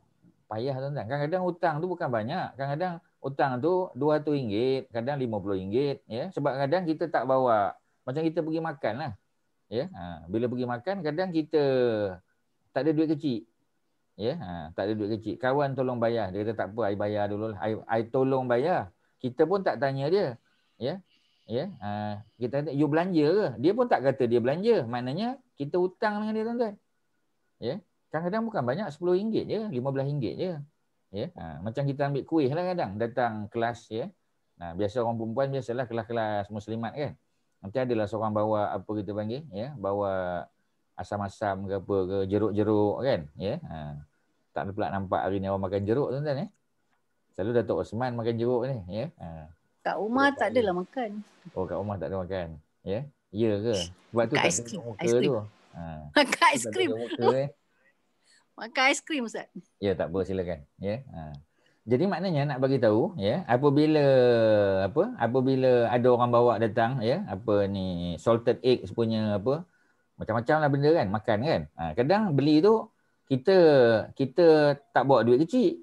Ya, kadang-kadang tak bawa duit pun ada. Ya. Jadi kita kata you tolong bayarkan dulu. Kita pun cakap you tolong bayarkan. Ya, bukan you hadiah dekat I, tak cakap pun. Jadi kadang RM10, RM15, RM20, ya, kita lupa dah. Dan kawan tadi tu pun dia tak halalkan sebab kita pun tak pernah minta dia halalkan. Jadi yang tu yang bahaya tuan-tuan. Pinjam buku satu hal lagi. Kita pergi rumah kawan, ya, pinjam majalah dia. Memanglah majalah lama tuan-tuan. Mungkin majalah tu last year punya, tahun 2020. Ya, tapi tetap dia tak bagi pada kita, dia pinjamkan. Pinjam kena pulangkanlah balik. Ya. Jadi apa ni amanah, ya. Hutang kena bayarlah walaupun kecil. Ya, Allah Subhanahu Wa Taala berfirman dalam surah Al-Baqarah. Kadang-kadang tuan-tuan rezeki tu tak sampai pada kita sebab kita lupa nak bayar hutang pada orang. Hutang tu kecil je tuan-tuan. Ya, hutang kita mungkin beli salted egg punya apa tadi kan, ya. Yang apa kita panggil memang harga RM25 kita kata, harga RM30. Kita lupa nak bayar kat orang, ya. Kita pula ada orang lain hutang kat kita pula, ya. Kita kata pasal apa orang ni lupa nak bayar? Ya, kemungkinan sebab kita pun lupa nak bayar hutang orang. Pasal tu Allah buat balik pada kita tuan-tuan. Ya, dia panggil hukum karma lah. Orang duk panggil hukum karma. Ya, pasal kita pun dah lupa. Ada benda yang kita lupa nak bayar kat orang. Orang pun payah nak bayar kat kita. Kadang-kadang macam tu tuan-tuan. Ya, Allah tutup rezeki kita. Allah sempitkan rezeki kita. Patutnya dah dapat dah, ya. Kalau orang masuk koperasi tahulah tuan-tuan. Ya, sepatutnya by bulan 11 dah dapat dia punya dividen. Ya, keuntungan bagi ahli koperasi pencarum. Ini dah sampai bulan 1 tak dapat lagi tuan-tuan. Ya, macam-macam lah alasan dia bagi, sedangkan kita kata apa kita panggil Kementerian Koperasi dah luluskan, dia boleh bayar patutnya. Tak bayar sampai sekarang. Contoh ni, ya, dia kata hujung bulan 1 pula. Tunggu bulan 1 tak keluar juga. Ya, kadang-kadang benda tu berkait dengan kita tuan-tuan. Ya, tu Allah apa kita panggil, ya, Allah lambatkan. Sebab apa? Sebab kita punya sikap juga kadang-kadang. Ya, Allah firman. Apa bunyi dia tuan-tuan? Ya, ini ayat 282. Inilah ayat paling panjang dalam Quran. Surah Al-Baqarah ayat 282. The whole page tu tuan-tuan satu ayat. The whole page tu satu ayat. Kalau tuan-tuan nak baca ayat ni, tuan-tuan kena baca sampai habis. Oh, lenguh kita tuan-tuan. Ya. Tapi tuan-tuan kata pasal apa pendek pula ustaz? Kalau dia bagi semua the whole page panjang tuan-tuan. Dia ambil yang depan saja. Ya, ya ayyuhallazina amanu, wahai orang beriman, iza tadayantum, apabila kamu berhutang, ya, bermuamalah, ya, tetapi tidak secara tunai, maknanya kredit lah. Kita bayar tapi secara kredit. Ya, bidain, dain tu makna hutang. Secara hutang, ya. Ila ajali musamma, ya, sampai masa yang ditentukan. Sebab kita bila hutang tu adalah jangka masa kan. Nak bayar balik dalam masa 6 bulan ke setahun ke. Faktubuh, maka hendaklah kamu tulis. Melainkan tuan-tuan, ya, kalau kita dah saling percaya, ya. Sebab tu Imam Syafi'i kata, menulis hutang tu tak wajib. Dalam mazhab Syafi'i tuan-tuan, menulis hutang piutang tak wajib. Ya, dia sunat saja. Ya. Tetapi kalau orang yang kita dah tahu dah kawan ni memang dia pelit tuan-tuan. Pelit tu bahasa Indonesia. Pelit tu makna susah nak bayar. Susah nak bayar hutang. Oh, tu kena tulis tuan-tuan. Sebab nanti dia kata, bila saya hutang saya tak tahu pun. Ya, banyak orang macam tu tuan-tuan, pandai berlakon. Ya, tapi kita tengok apa ni, harta benda dia banyak tuan-tuan. Kereta besar. Ya, jalan overseas saja tuan-tuan, tapi hutang tak bayar. Bukanlah banyak sangat pun, 2-3 ribu je. Ya, macam mana keadaan dia? Sebab bila kita sekat orang punya duit tuan-tuan, ya, Allah sekat rezeki kita. Allah bagi macam-macam bentuk musibah tuan-tuan. Ya, sebab itu salah satu cara untuk kita menyelesaikan masalah sakit lah contoh, kalau orang sakit tuan-tuan, ya, sebab tu zaman apa kita panggil Al-Hasanul Basri, ya, bila orang datang, orang kata saya ni ada masalah begini, dia kata apa kita panggil, ya, keluarkan belanja, maknanya sedekah, ya, tapi sudah tentu hutang tu lebih utama daripada sedekah. Tuan-tuan nak sedekah, tuan-tuan nak derma, tapi hutang tuan-tuan tak bayar, macam mana? Melainkan hutang yang bersifat bulanan tu lah. Ya? Tuan-tuan beli bangunan ke beli apa tu, itu lain tuan-tuan. Itu memang kita dah janji nak bayar, cuma kita bayar secara ansuran lah. Ya? Jadi kena bayar tuan-tuan. Sebab nanti, ya, macam mana penyakit nak hilang? Kita minta dengan Allah, berbuih mulut, Allah tak hilangkan sakit. Sebab hutang orang kita tak settle kan? Ya? Dan pelbagai lagi lah. Ya? Nak sebut contoh banyak tuan-tuan. Jadi Allah Subhanahu Wa Taala kata faktubuh, maka hendaklah kamu tulis. Hendaklah tu Imam Syafi'i kata bukan wajib, sunat saja. Mana kalau boleh tulis lagi bagus, walaupun dengan adik-beradik. Tapi kadang-kadang tu lah adik-beradik tu lah, ya. Haji Mak Syah takkanlah dengan saya pun tak percaya. Banyak orang cakap macam tu tuan-tuan. Ya, kata I'm your brother, dia kata, ya. You don't believe in me ke? Tak percaya ke? Susah tuan-tuan. Ya, dia kata abang dengan saya pun nak berkira. Memang masalah dia. Nanti bila apa-apa hal, ya, dia apa? Tak ada bukti tuan-tuan. Ya, jadi maknanya lebih baik tulis. Ya, ada saksi macam tu tuan-tuan. Yang ada saksi yang bertulis pun dia boleh kona sana sini, ini kan pula yang tak bertulis. Ya, itu cerita dia. Okey, itu ayat dia. Jadi sunat dalam mazhab Syafi'i menulis dengan syarat kita tahu dah orang tu jenis orang memang bayar hutang. Tapi kalau track record orang tu memang tak bagus tuan-tuan, ya, kena tulis tuan-tuan. Kena tulis untuk mengelakkan fitnah di hujung perjalanan kita nanti, ya. Setelah itu Allah lanjutkan ayat. Ni dalam ayat selepas tu. Tadi 282, ni 283. Allah kata apa? Wa in kuntum ala safarin. Kalau kamu dalam musafir, macam kita lah dalam musafir, ya. Walam tajidu katiban. Dalam musafir contoh, dalam travel ke apa tuan-tuan, ya. Kita tak cukup duit. Jadi kita pinjam duit kawan. Ni kalau ustaz bawa jamaah travel selalu tuan-tuan. Ya, kita akan berhenti di apa? Di apa kita panggil, ya, di factory outlet. Ya, pergi mana-mana lah, pergi Itali ke mana kan, pergi ke Venice, pergi factory outlet, pergi ke Milan di Itali kan, kita pergi factory outlet, sebelum balik tu kita singgah factory outlet dulu. Ya, kadang-kadang dia tak terima kredit card, ya, macam kita pergi Iran kan. Saya ingat kita pergi Iran. Bila kita pergi Iran tuan-tuan, ya, kredit card kita dia tak pakai. Sebab sebahagian tuan-tuan pakai Citibank, ya, pakai Mastercard, ya. Iran tak terima. Kredit card kita tu yang ada Mastercard, ya, dia tak terima tuan-tuan. Ya. Jadi oleh kerana tu, dia nak suruh kita bayar cash. Ya, kita tak bawa cash cukup sebab kita pun tak tahu. Kita kata ingatkan boleh, ya. Tak boleh tuan-tuan. Jadi oleh kerana tu kita terpaksa pinjam duit kawan. Ya. Ini masa pergi kedai kapet ni, ya, pergi kedai kapet, pergi apa nak beli dah. Dah pilih-pilih, tengok kredit card tak boleh pakai. Dia tak terima Mastercard. Ya, Visa dia tak terima. Jadi apa masalah dia? Masalah dia nak bayar. Ya. Kalau kita tahu tak boleh tadi, daripada awal kita tak, ini dah sejam lebih kat situ, dah pilih yang kapet yang kita nak pula tuan-tuan. Ya, jadi kita nak bayar, kita kata tolong Datuk. Ya, tolong settlekan saya punya, saya pinjam dulu duit Datuk, ya. Jadi kalau kes macam ni berlaku, walam tajidu katiban, dan tak ada orang yang boleh nak bantu, nak tulis apa semua sebagainya, tak ada siapa tuan-tuan. Ya, tak ada orang nak tolong. Maka apa cara dia? Boleh tak kita pinjam dia orang tu? Boleh. Farihanun maqbudah. Tapi kena pakai cagaran.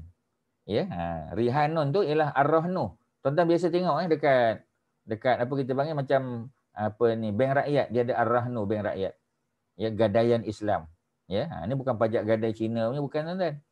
Ya, ini pajak gadai Islam. Ya, ada banyaklah, ya. Yapim ada, apa ni, bank rakyat ada, ya. Jadi kena ada sesuatu kita cagarkan. Kena ada tuan-tuan. Ya, bagilah gelang bertepek dekat tangan tu, ya. Bagi peganglah, cagarkan. Kawan kita kata ni apa kita panggil, Datin ambil dulu saya punya gelang ni. Ya, tengok gelang, oh kita kata okeylah, ya. Sebagai cagaran. Sebab itu Allah yang kata bila kita bermusafir, duit tak cukup macam tadi kan. Sebab visa dengan Mastercard dia tak terima. Macam Ustaz sebut tadi di Iran tadi, ya. Jadi apa yang berlaku? Yang berlaku ialah kita kena bagi cagaran. Bagilah apa-apa yang kita ada untuk kawan tadi. Melainkan dia kata tak apalah. Ya, saya percaya. Ya, tapi untuk ikut dapat pahala dia tuan-tuan, bagi sesuatu sebagai cagaran. Ya. Fa in amina ba'dukum ba'dan. Tetapi jika, ya, antara kamu tu saling percaya, ya, dia percaya saya percaya dia. Fal yu'addil ladzi utumina amanatahu. Ya, maka hendaklah orang yang diberi amanah itu, ya, yang apa kita panggil yang berhutang tadi, dia menunaikan amanah dia. Waliyattaqillaha rabbah, hendaklah dia bertakwa kepada Allah, ya. Wala taktumus syahadah, jangan kamu sembunyikan. Kalau kita jadi saksi, jangan sembunyikan pula. Ya, saksi ni ada dua tuan-tuan. Satu saksi palsu, ya, satu lagi saksi penipu. Saksi palsu ni maknanya dia tak tengok kejadian tu tapi dia mengaku dia ada kat situ. Ya. Yang kedua pula, ya, dia menipu. Lain yang berlaku, lain pula dia cakap tuan-tuan. Dua-dua jenis ni Allah laknat dia tuan-tuan. Ya, sebab tu ramai orang tak nak jadi saksi tuan-tuan. Dia tengok satu kejadian, dia buat tak tahu, dia diam je. Sebab dia kata masuk mahkamah bukan senang. Ya, turun naik mahkamah, ya, kena ambil cuti, kena tu, kena apa semua sebagainya. Ya. Jadi kalau dia kerja kerajaan, kerja swasta tak apalah, ya, dia dapat unrecorded leave tuan-tuan. Tapi kalau dia kerja sendiri macam mana? Unrecorded leave macam mana tuan-tuan? Ya. Jadi oleh kerana itu, maka yang hendak dilakukan ialah dia kena bagi tahu cerita sebenar. Ya. Jangan sembunyikan persaksian dia, syahadah. Wa may yaktumha, sesiapa yang menyembunyikan persaksian dia, fa innahu asimun qalbuhu, maka sesungguhnya, ya, dia berdosa tuan-tuan. Ya, hatinya berdosa. Wallahu bima ta'maluna alim, dan Allah Subhanahu wa taala, ya, Maha tahu apa yang kamu perlakukan. Allah Maha tahu tuan-tuan. Ya, apa tuan-tuan nak tanya? Boleh faham ya tuan-tuan?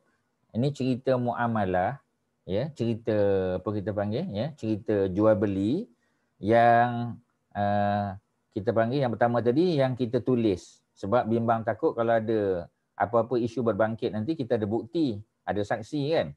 Yang kedua, ya, tak ada bukti, tak ada saksi tetapi kita nak pakai duit orang. Maka dia pakai apa tadi? Rihanun. Dia panggil rahnu, ar-rahnu. Ar-rahnu tadi apa tuan-tuan? Kat mana tadi? Sebut dua tempat yang Ustaz bagi contoh ar-rahnu tadi. Dengan bank mana tadi? Bank Rakyat. Bank Rakyat, satu lagi? Muamalat. Tak, Ustaz tak sebut bank muamalat. Yang Ustaz sebut je tadi. Ustaz sebut dua. Satu bank Rakyat, satu lagi apa Ustaz sebut? Yapim.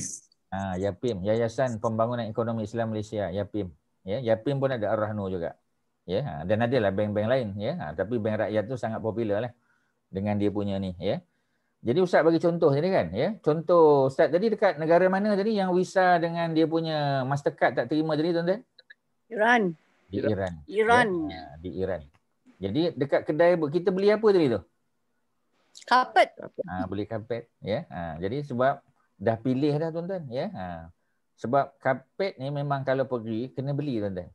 Ya, pergi Turki pun beli karpet, pergi Belgium pun beli karpet. Pergi mana je lah, memang nak kena beli karpet. Pergi Uzbek pun beli karpet juga. Ustaz dah ramai bawa makcik Kiah, ramai tuan-tuan. Ya. Setiap negara dia beli karpet tu. Ustaz tak sebut nama je tuan-tuan. Kalau Ustaz sebut nama tu semua orang kenal. Ya, baguslah. Ya, sebab dia kata tuan-tuan, bila saya beli karpet ni Ustaz, dia kata, alhamdulillah, ya, bila saya tahajud malam saya boleh menangis Ustaz dekat karpet tu. Menangis tuan-tuan, ya. Sebelum ni tak boleh menangis. Tapi beli karpet, bila dah beli karpet tu tuan-tuan, karpet mahal ke tuan-tuan? Mana tak menangis tuan-tuan? Itulah karpet mahal sebab menangis. Menangis tu bukan sebab mengenang dosa yang kita lakukan. Sebab karpet. Sebab karpet tu mahal sangat tuan-tuan. Tapi bila kita berjalan, kita selalu sebut kan, ya. Elok apa ni, menyesal beli daripada menyesal tak beli tuan-tuan. Sebab tu pergi Uzbek pun beli juga. Ya, pergi Iran beli juga, pergi Turki beli, lain, semua lain tuan-tuan. Pergi Belgium beli juga. Pergi mana lagi tak beli? Semua tempat beli tuan-tuan. Tak apalah tuan-tuan, rezeki masing-masing lah, ya. Dan alhamdulillah, ya. Dia kata saya ni beli Ustaz, dia kata bukan untuk pijak-pijak punya, ya. Ni beli untuk solat, dia kata. Ya. Sembahyang Zuhur ni sebab orang perempuan kan tak boleh pergi masjid, sembahyang kat rumah kan. Dia kata saya sembahyang subuh pakai karpet Turki. Sembahyang Zuhur karpet Iran, dia kata, ya. Sembahyang Asar karpet Belgium. Okeylah tuan-tuan. Sembahyang Maghrib karpet Uzbek. Ya, Ustaz tanya dia, karpet mana yang paling cepat nak boleh menangis tu, dia kata, ya. Dia kata karpet Belgium paling cepat menangis, dia kata. Mengenang tak berbala beli Ustaz, dia kata, ya. Jadi sujud tu boleh lama sikitlah tuan-tuan, ya. Okey, tak apalah, itu cerita dia. Jadi kalau kita tak ada penulis, tak ada orang nak menulis, ya, kita boleh pakai gadaian. Ar-rahnu tu gadai. Ya, ar-rahnu tu gadai. Mana dia pegang, ya. Bila dia pegang, dia amanah lah tuan-tuan, dia pegang, ya. Selagi kita tak settlekan kita punya bayaran, ya, bayaran balik, dia akan peganglah apa ni gadaian tadi. Ya, bila kita selesai bayar, dia pulangkan balik gadaian tadi. Dan apa ni gadaian Islam ni dia tak kikis kita punya emas tuan-tuan. Kalau kita hantar pergi gadai apa ni kedai pajak gadai Cina, ya, kita bagi dia 2 bulan lepas tu, 3 bulan lepas tu tuan-tuan, bila tuan-tuan dapat balik apa jadi pada emas tuan-tuan? Jadi apa tuan-tuan? Potong kan, potong. Dah nipis tuan-tuan, jadi nipis, ya. Nipis dah apa kita panggil dah hilang satu, ya, dia punya apa tu dah hilang lah. Kita kata pendek sikit, ya. Dia kata memang macam tu, dia kata Haji kena tahu, ya, kita simpan dekat tempat sejuk, dia kata aircon, ya. Ini aircon sudah makan dia punya itu emas lah, dia kata, ya. Kita pun ya ke, ya, percaya je tuan-tuan, ya. Orang Melayu kan cepat percaya, ya. Okey, apa soalan tuan-tuan nak tanya? Ada dua, ni cerita muamalat, ni cerita Islamic financing lah ni tuan-tuan, ya. Ni cerita apa kita panggil kewangan Islam, ya. Satu berkait dengan tulis menulis. Sebab tu kalau kita walaupun tak banyak tapi kena tulis. Sunat dia tulis tuan-tuan. Tak wajib tapi sunat. Sebab apa? Sebab kalau tak, ya, kalau tidak nanti orang petikai. Kita apa bukti? Bukti tak ada tuan-tuan. Sebab kita percaya mulut je. Sebab tu tak boleh tuan-tuan. Ya, tak boleh. Ya, macam tempat ustaz ni di kampung ni masalah sebab kita jiran kan. Jiran-jiran ni dulu masa kita buat rumah dulu sempadan, ada batu sempadan. Ya. Tapi bila bapak sana, datuk sana dah meninggal, datuk sini dah meninggal, batu sempadan tu pun tak tahu kat mana dah. Ya, jadi bila nak besarkan rumah, nak buat longkang, nak buat apa tu, kadang-kadang dia termakan jiran punya apa kawasan tu, walaupun sikit, walaupun satu kaki. Tapi orang punya, bukan kita punya. Ya, kalau macam ustaz, kalau di sini ustaz kita engage balik pejabatnya lah, ya, ukur tanah balik lah. Ya, kena panggil dia, kena engage dia, datang balik, dia ukur, dia tengok balik di apa kita panggil, ya, grant kan, ya, baru nanti dia tentukan, buat balik batu sempadan. Kalau tidak susah tuan-tuan. Sebab kita takut termakan, ya, apa ni tanah orang lain. Sebab nanti di akhirat, ya, bila kita termakan tanah orang lain tuan-tuan, apa jadi? Ya, Allah akan kalungkan kita dengan sebanyak mana tanah yang kita ambil tuan-tuan di akhirat besok.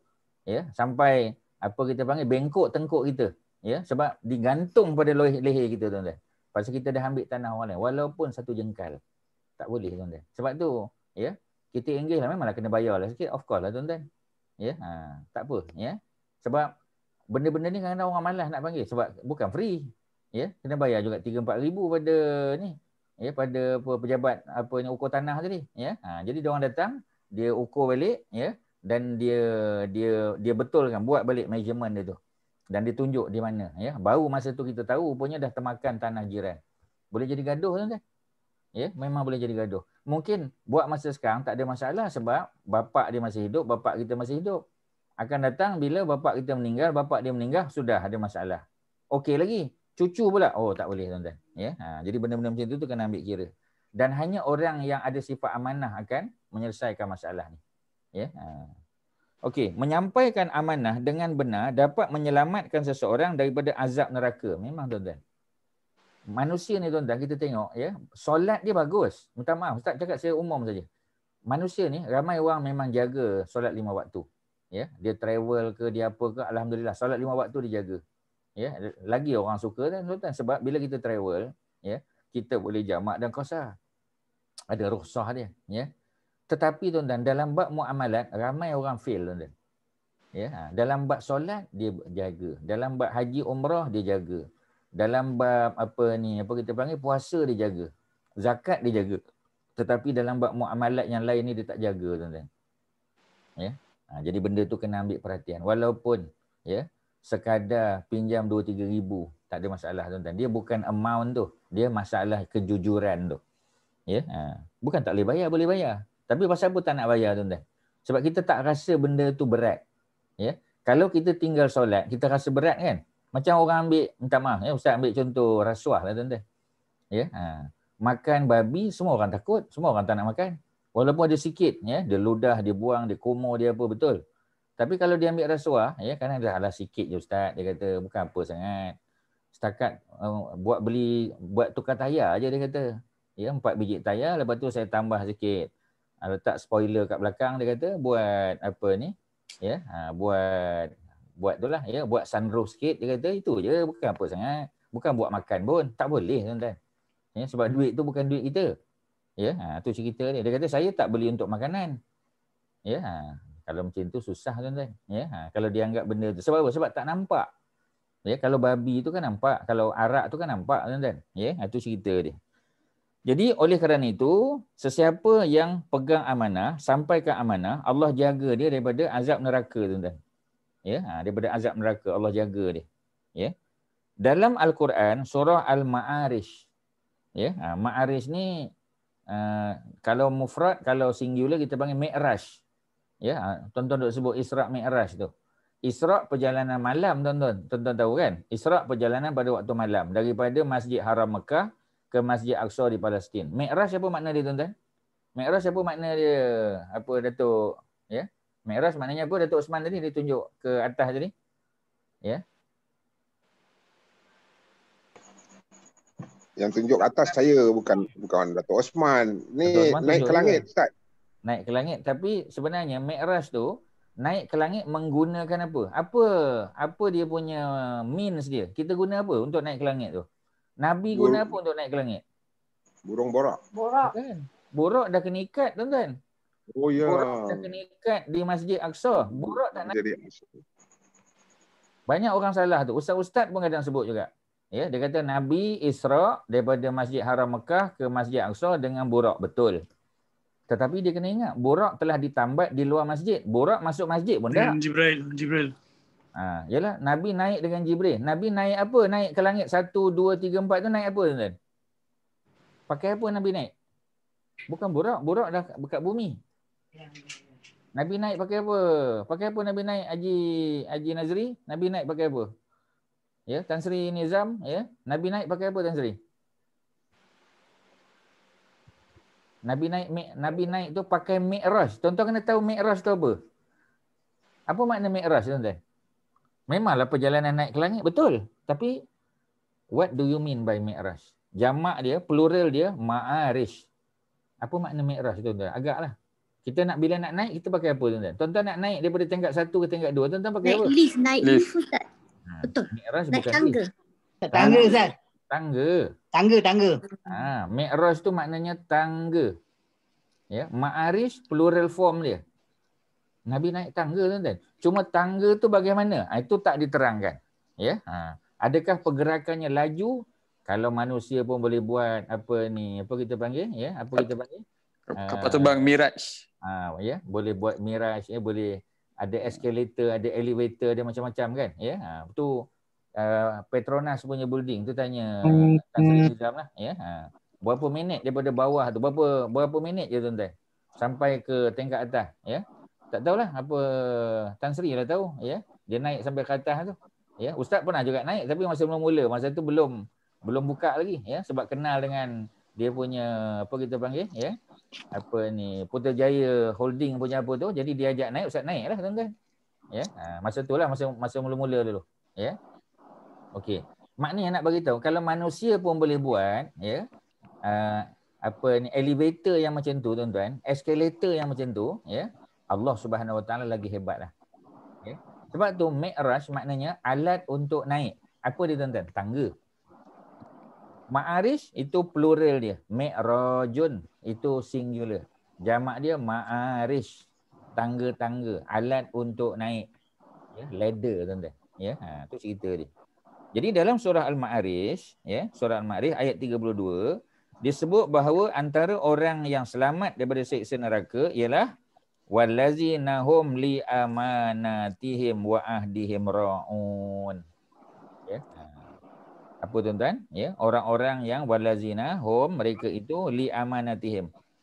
Amanah dan wa ahdihim, ya. Amanah dan janji mereka, ra'un mereka jaga. Ya, mereka pelihara. Jadi kalau kita pegang janji, ya, kita jaga amanah, ya, maka tak ada masalah lah tuan-tuan. Tapi kalau kita tak pegang amanah, ya, kita pecah amanah pula, ya, kita breach the contract, memang macam mana tuan-tuan? Ya, tu cerita dia. Memang tak boleh lah, memang kenalah kita tuan-tuan. Ya. Okey, selesai tuan-tuan. Ada apa-apa nak tanya tuan-tuan?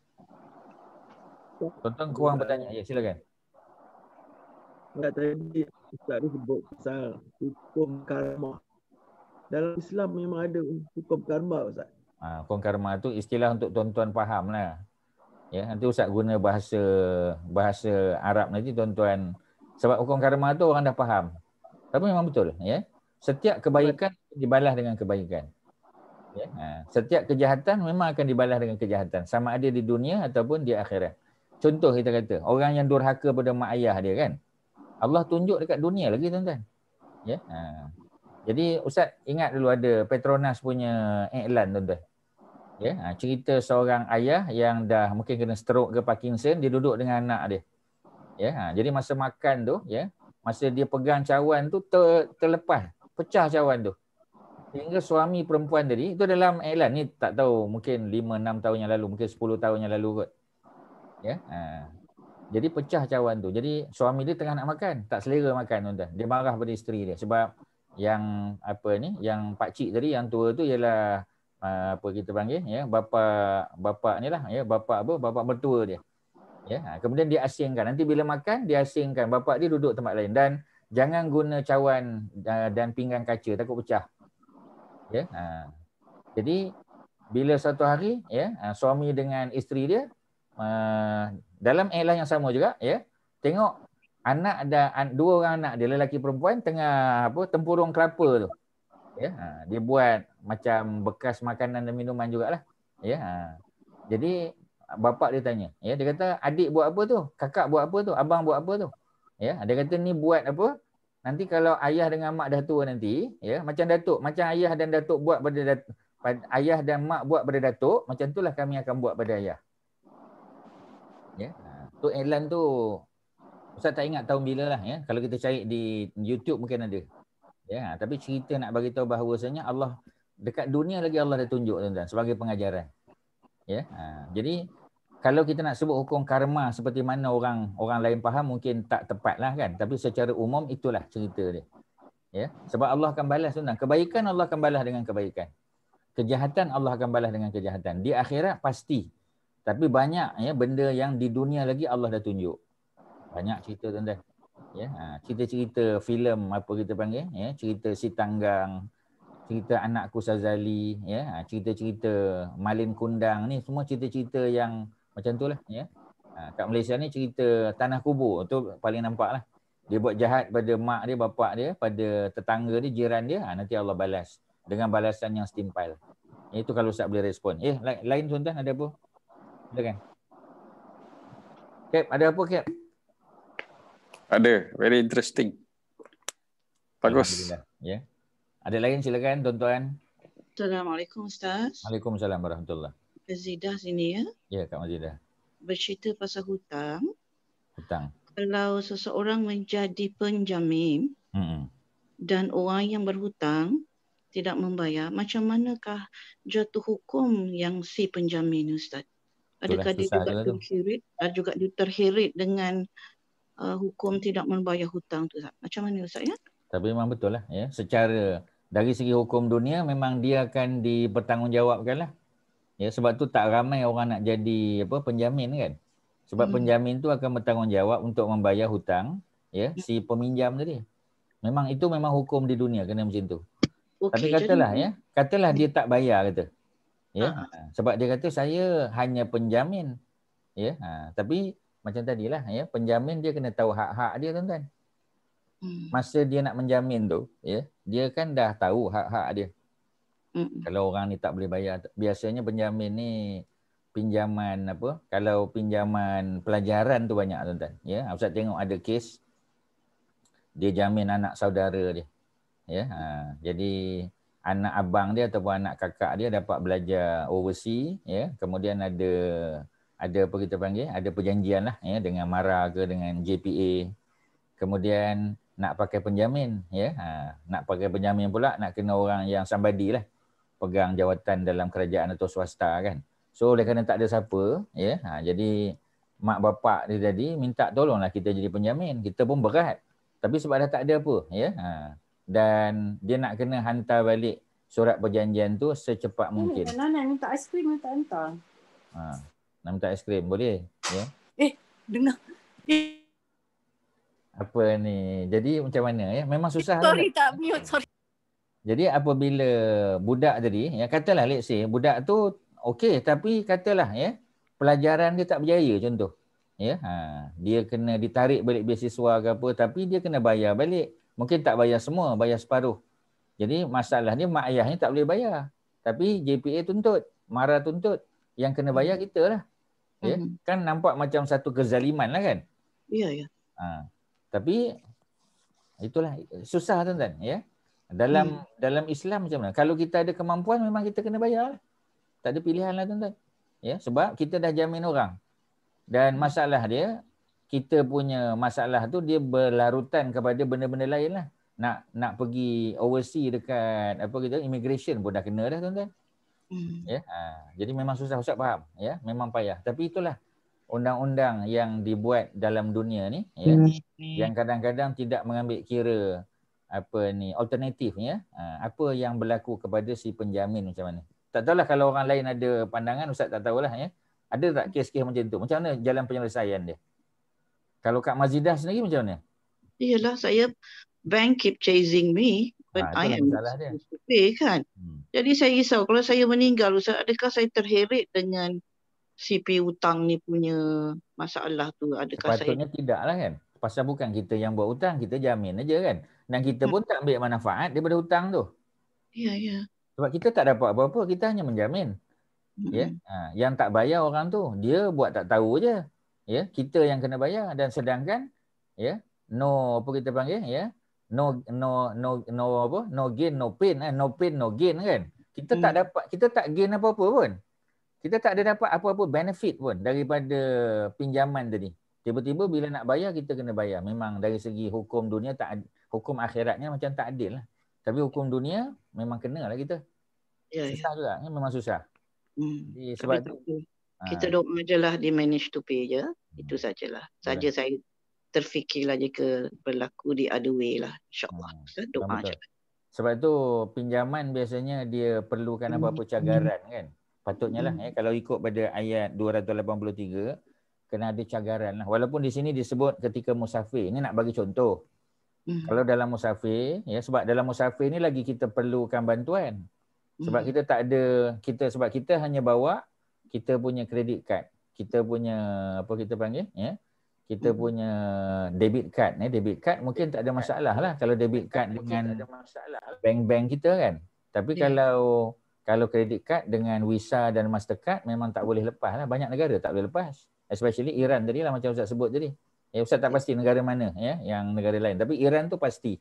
Pasal Ustaz sini ada pengalaman. Bukan Ustaz yang beli kapet tu lah, orang lain lah. Yang Makcik Kiah tadi lah. Tapi Ustaz ada lah kat situ. Ya, situ yang Ustaz tahu. Oh tak boleh Ustaz kata. Oh kalau macam tu, lain kali bila kita pergi lagi, kita kena bagi tahu. Kena bawa cash lah lebih sikit. Ya, US dollar. Ya, tu masalah Iran ni pula. US dollar diterima pula. Ya, US dollar diterima pula. Ya. Greenbacks terima lah. Itulah.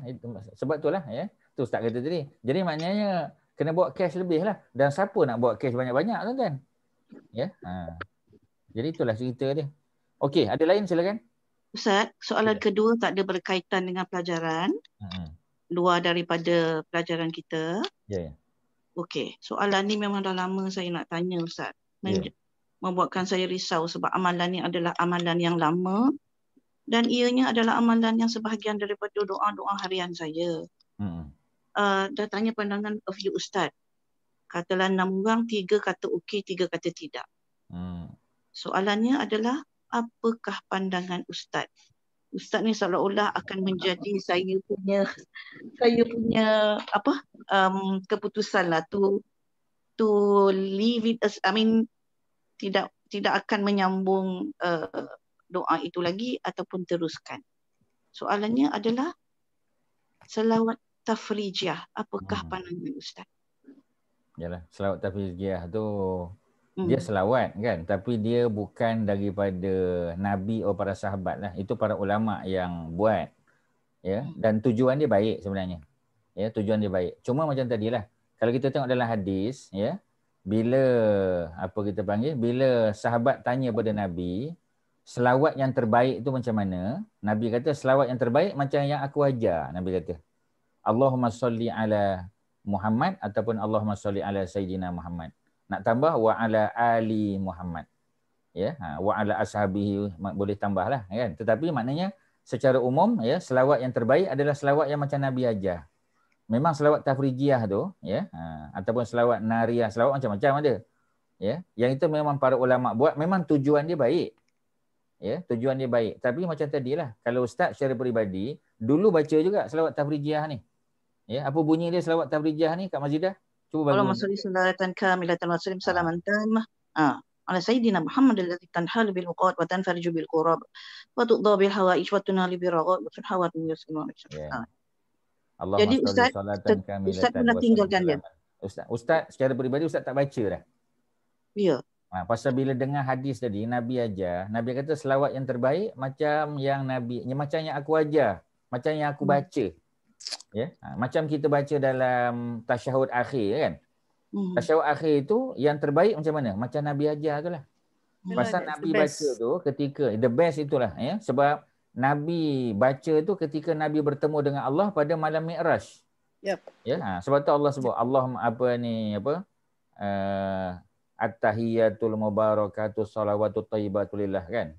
Assalamu alayka ayuhan nabi. Tu Allah sebut pada Nabi tu. Assalamu alayka ayuhan nabi. Selamat sejahtera kepada engkau wahai nabi. Tu Allah sebut Nabi jawab, Allah sebut, Nabi jawab. Dia macam tu. Ya, jadi pasal apa tak selawat-selawat lain tak dibaca ketika tu? Sebab yang terbaik memang macam Nabi ajar. That is the best. Ustaz tak kata selawat tahrijiyah tu salah. Tak kata selawat nariyah tu salah, ya. Tetapi yang terbaik tu macam yang Nabi ajar, ya. Melainkan macam doa kan, doa tidur sebagai contoh yang Ustaz share tu tadi. Ya, memang doa tidur yang kita bacalah. Bismikallahumma ahya wa amut ataupun terbalik. Bismikallahumma amutu wa ahya pun ada. Memang doa tu daripada Al-Bukhari betul. Tetapi Nabi juga ada ajar doa-doa tidur yang lain yang juga daripada Sahih Bukhari juga. Macam yang Ustaz share tadi tu, ya. Apa kita panggil, ya, bismika rabbi wada'tu jambi tadi, ya. Dengan namamu ya Allah, ya, aku serahkan nafsi diriku kepadamu sampai habislah, ya. Seperti mana engkau menjaga orang-orang hamba-hambamu yang saleh. Jadi oleh kerana hadis tu ada Nabi buat, jadi dah tentu yang itu kita boleh amal lah, ya. Kalau yang pendek pun ada, yang panjang pun ada. Kalau Ustaz baca dua-dua. Ustaz baca 3. Ustaz ada satu lagi. Ustaz pernah share dulu. Kalau mungkin siapa, ya? Mungkin Kak Maimunah ingat lagi. Ustaz ada share satu lagi doa tidur. Tapi itu lagi panjang. Yang Syekh Ali Jabi bagi tadi tu pendek sikit. Ya. Tapi Ustaz ada share satu lagi yang lebih panjang. Kalau masih ingat. Kalau tak ingat nanti, bila-bila Ustaz ingat nanti Ustaz share balik lah. Ada banyak tuan-tuan. Tuan-tuan boleh pilih salah satu. Ya. Dan semua tu daripada hadis-hadis yang sahih. Kalau Ustaz secara peribadi, Ustaz pilih yang macam tu lah. Sebab lebih selamat. Ya. Doa ni tak mesti panjang. Tetapi doa tu kalau boleh biar yang datang daripada Nabi. Nabi ajar para sahabat. Itu yang terbaik lah Kak Mazidah. Tapi sedih lah Ustaz. Sebab secara saya tak langsung memang diamalkan. Dan secara kebetulan selawat ini adalah untuk mengurai segala yang kusut dan mencapai segala hajat. Secara kebetulan. Secara kebetulan memang diamalkan, memang at critical point saya jadi. Betul. Ustaz secara peribadi Ustaz pun hafal doa tu. Allahumma sholli salatan kamilatan wa sallim salaman taman. Jadi Ustaz dah tinggalkan ke? Tapi Ustaz lama dah tak baca lah. Pasal kita dah dengar yang tadi. Sebab tu daripada muda-muda. Ustaz hafal tu daripada muda-muda dulu lah. Sekarang pun muda juga. Tapi dulu lagi muda lah. Selit enggak? Okey. Okey Ustaz. Okey Ustaz, terima kasih. Assalamualaikum. Waalaikumsalam. Tapi Ustaz tak kata selawat tu salah. Walaupun ada perbincangan. Memang dia 2-3 hari ni dia viral balik perbincangan tu. Ya Ustaz. Hari Khamis lepas Ustaz memang saya sedih lah Ustaz. Yalah. Saya memang Ustaz, kalau kita buat benda yang Nabi dan sahabat tak buat, itu bukan kita kira innovation ke? Bergantung. Ya. Contoh kita kata Nabi tak pernah doa untuk anak dia lulus SPM. Tak ada. Ya. Nabi tak pernah doa anak dia dapat kerja baik. Ustaz tak pernah dengar. Dalam hadis secara umum ada. Macam Rabbana atina fid dunya hasanah tu doa umum lah kan. Tapi doa khusus tak ada. Jadi boleh tak kita buat doa untuk, boleh? Jawapannya boleh. Ya, jawapannya boleh. Tetapi macam tadilah, ya. Doa-doa umum tu kena amalkan dulu. Doa umum. Ya, Rabbana atina fid dunya hasanah tu doa umum. Ayat 201 tu kena amal. Rabbana zalamna anfusana. Tu doa-doa yang Rabbana Quran tu kalau Ustaz secara peribadi Ustaz baca habis tu semua. Habis dah baca tu, ya. Termasuklah doa untuk angkat apa kita panggil? Macam angkat wabak penyakit ni kan. Ya. Tu kita bacalah tu, ya. Doa untuk angkat penyakit ni ayat yang ke berapa tu, ya, daripada surah Ad-Dukhan tu. Surah Ad-Dukhan. Ad-Dukhan tu ialah asap yang mengelilingi dunia kan. Dia macam satu bentuk wabak lah. Ya, sebab Allah turunkan daripada langit. Jadi kita baca tu ayat yang ke-12 tak salahnya. Rabbana kshif annal azab inna mu'minun. Rabbana kshif annal azab. Wahai Tuhan kami, ikshif annal azab. Apa kita panggil, ya? Singkirkan daripada kami azab. Inna mu'minun, sesungguhnya kami orang beriman. Ya. Jadi mudah-mudahan dengan sebab kita baca doa tu Allah angkat azab. Boleh juga baca doa-doa daripada hadis yang banyaklah yang di masjid kita baca. Allahumma inna na'udzubika minal baras tu, minal baras wal junun wal juzam wa min sayyil asqam. Tu memang kalau kita type je doa, kalau tuan-tuan pergi Google Image tadi, tuan-tuan type je doa COVID contoh COVID-19 akan keluarlah doa tu. Tapi oleh kerana doa tu daripada hadis, ustaz akan utamakan doa daripada Quran tadi. Yang surah Ad-Dukhan surah 44 ayat 12 tadi. Lepas baca doa tersebut, ustaz akan sambung doa yang Nabi ajar tadi. Dan kita boleh bacalah doa-doa lain yang para ulama buat, asalkan ya doa-doa tu tidak bersalahan dengan syarak. Boleh je. Ya, doa khusus macam tadi kan, doa anak SPM. Kita bacalah. Ya, doa anak nak lulus interview kita kata, ya. Mana ada doa-doa khusus macam tu, tak ada. Ya. Tetapi macam tadilah, ya, sama-sama. Assalamualaikum. Waalaikumsalam. Sama. Macam Haji Don tanya tadilah, ya. Jadi maknanya adakah doa-doa khusus ya yang kita baca tu menyalahi? Jawapannya tak. Dia bukan innovation. Tapi bergantunglah tadi. Ya, innovation ni macam kita create. Ya, contoh tak ada puasa Selasa Rabu tak ada, kita create. Nak puasa Selasa Rabu boleh. Tapi jangan kata Nabi ajar. Nabi ajar Isnin Khamis. Nabi ajar 13, 14, 15 kan. Ya. Dan kita nak puasa hari Jumaat sahaja. Oh tu tak boleh lah sebab Nabi larang. Tapi kalau kita nak puasa Khamis Jumaat atau Jumaat Sabtu boleh. Tak ada masalah. Dia kata, Ustaz, kalau saya puasa Jumaat Sabtu, hari Sabtu ni saya tak boleh pergi. Apa kata orang puasa tak boleh pergi kenduri? Boleh. Ya, cuma kita tak makan je lah. Ya, kita nak puasa hari Sabtu. Tapi hari Sabtu tu kawan kita ada buat majlis. Ya, adakah dengan sebab kita puasa kita tak pergi majlis? Siapa kata tak pergi majlis? Kita kena pergi majlis tu. Cuma kita tak makan lah. Sebab itu, ya, orang yang beriman, yang jadi organizer, yang buat majlis, dia kena sensitif. Kebetulan, ya, hari Sabtu tu hari 13, 14, 15 kata. Jatuh pada hari Sabtu. Dia kena sensitif. Ya. Ada orang yang datang, tak makan, so dia kena tapaukan lah kawan tu. Dia kena sensitif lah. Ya. Sebab dia tahu dah. Kawan ni kaki puasa. Ya. Tapi majlis kita dia datang juga. Sebab masa dia buat majlis dulu, kita datang. Ya. Tiba-tiba dia buat majlis, kita tak datang pula. Tak, kita datang. Ya. Kita bagi tahniah, kita ucap selamat, kita doakan pengantin. Ya. Cuma kita tak makan sebab kita puasa. Ya. Dan organizer tu dia kena sensitif lah. Hari ni hari apa kan? Hari ni 13, 14, 15. Itulah cerita dia. Tapi balik tadi, adakah dia inovasi? Jawapannya bukan. Ya, inovasi itu bukan secara mudah-mudah kita kata this is an innovation. Bukan. Bergantung. Ya.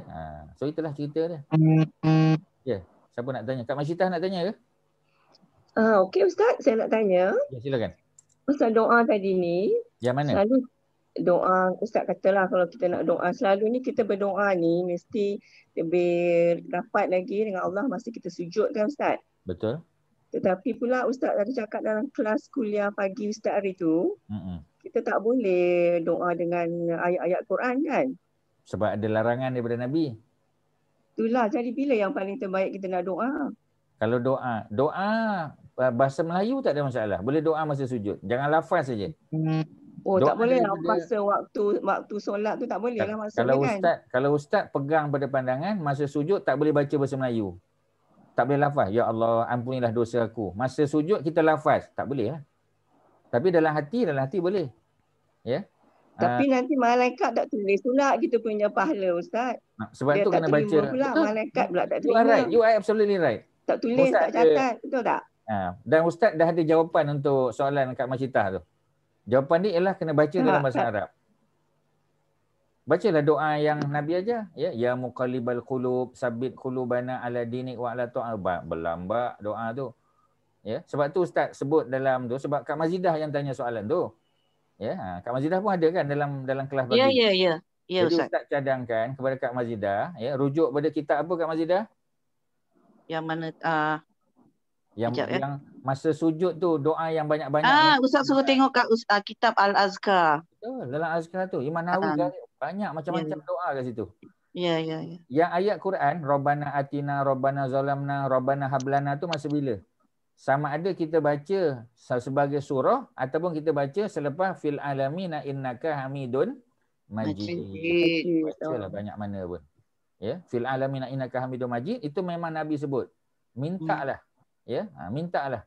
Minta pada Allah. Ya, is'al masyita. Itu Nabi sebut. Mintalah apa yang kamu nak. Ya, masa itulah baca Rabbana atina, Rabbana zalamna, Rabbana hablana min azwajina wa macam-macam lambat-lambat doa tu.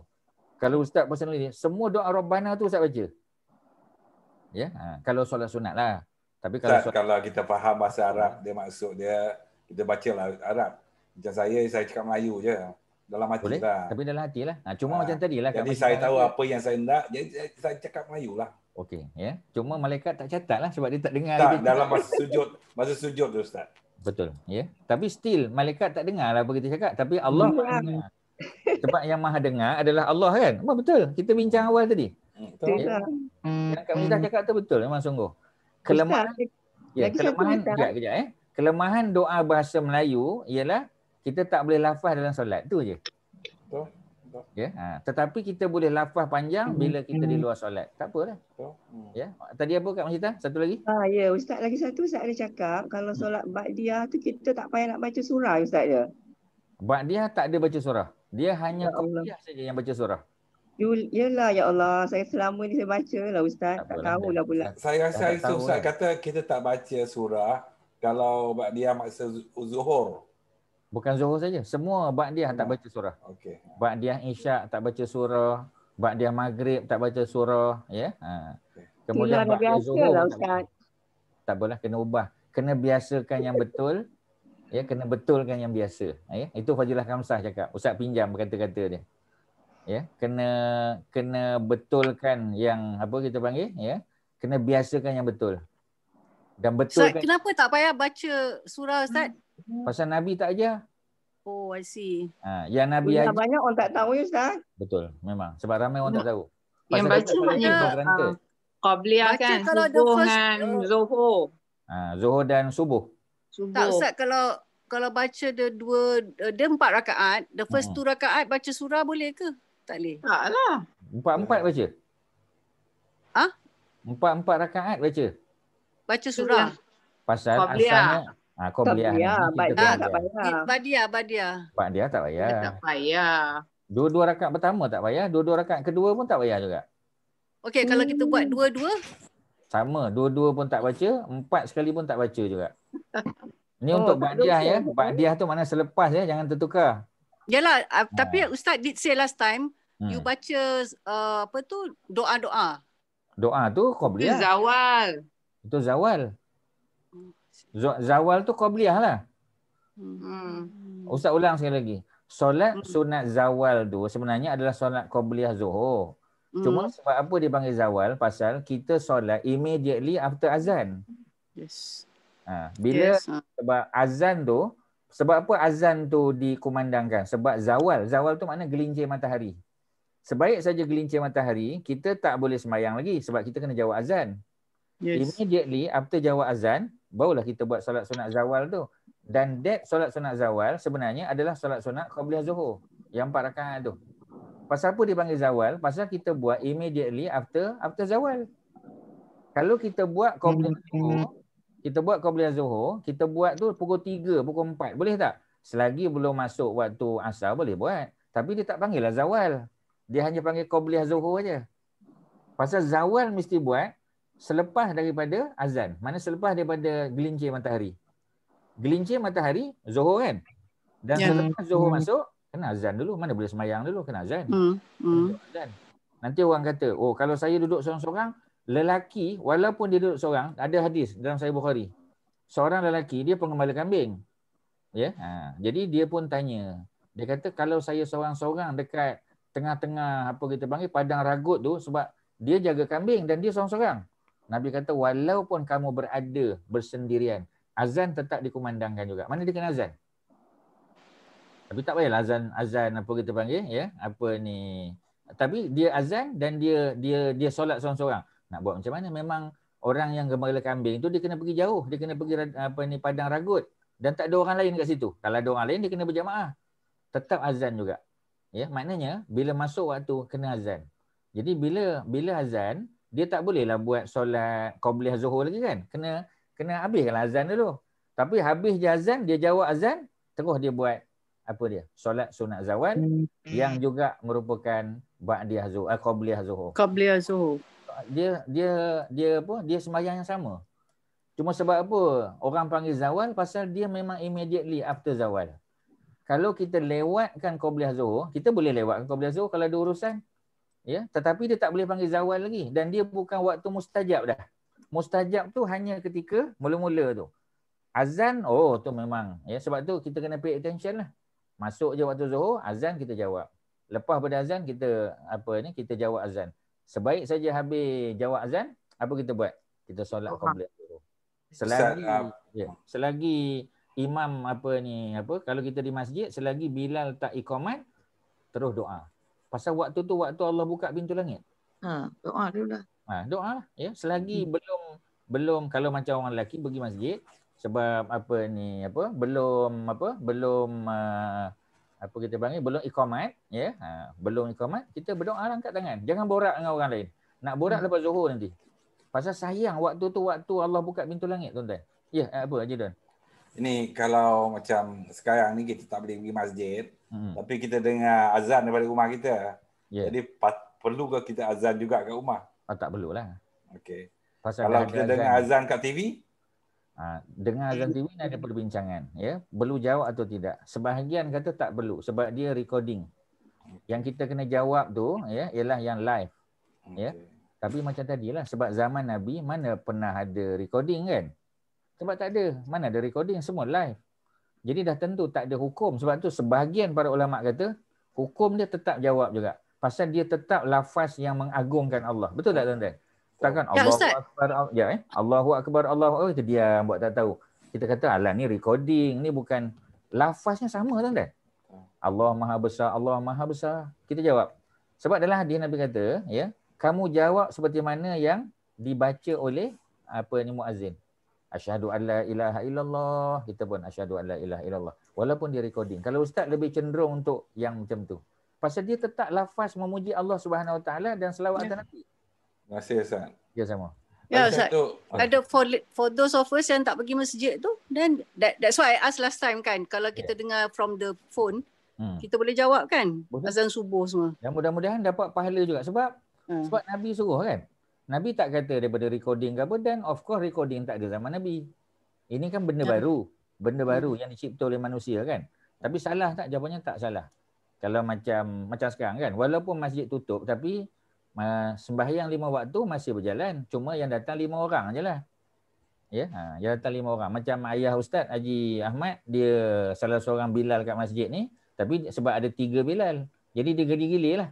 Kadang subuh dia, ya, ataupun zuhur ataupun asar. Jadi azan tu sentiasa ada. Walaupun jamaah tak datang, azan tu sentiasa. Sebab kerajaan tetap izinkan 5 orang untuk solat berjamaah.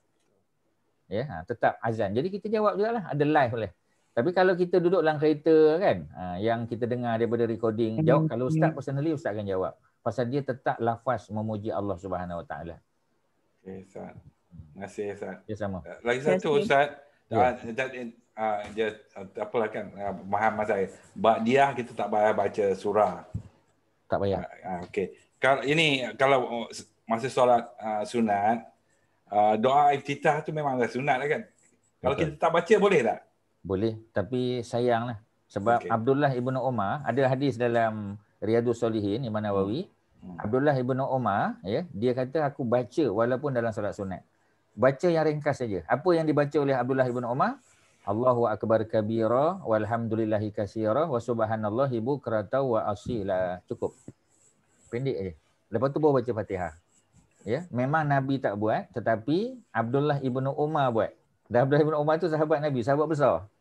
Ya, ustaz secara personally kalau ada dibuat oleh para sahabat, contoh ya, dan ketika Nabi masih hidup, kalau benda tu salah mesti Nabi tegur. Kerana Nabi dapat wahyu. Walaupun sahabat tak bagi tahu.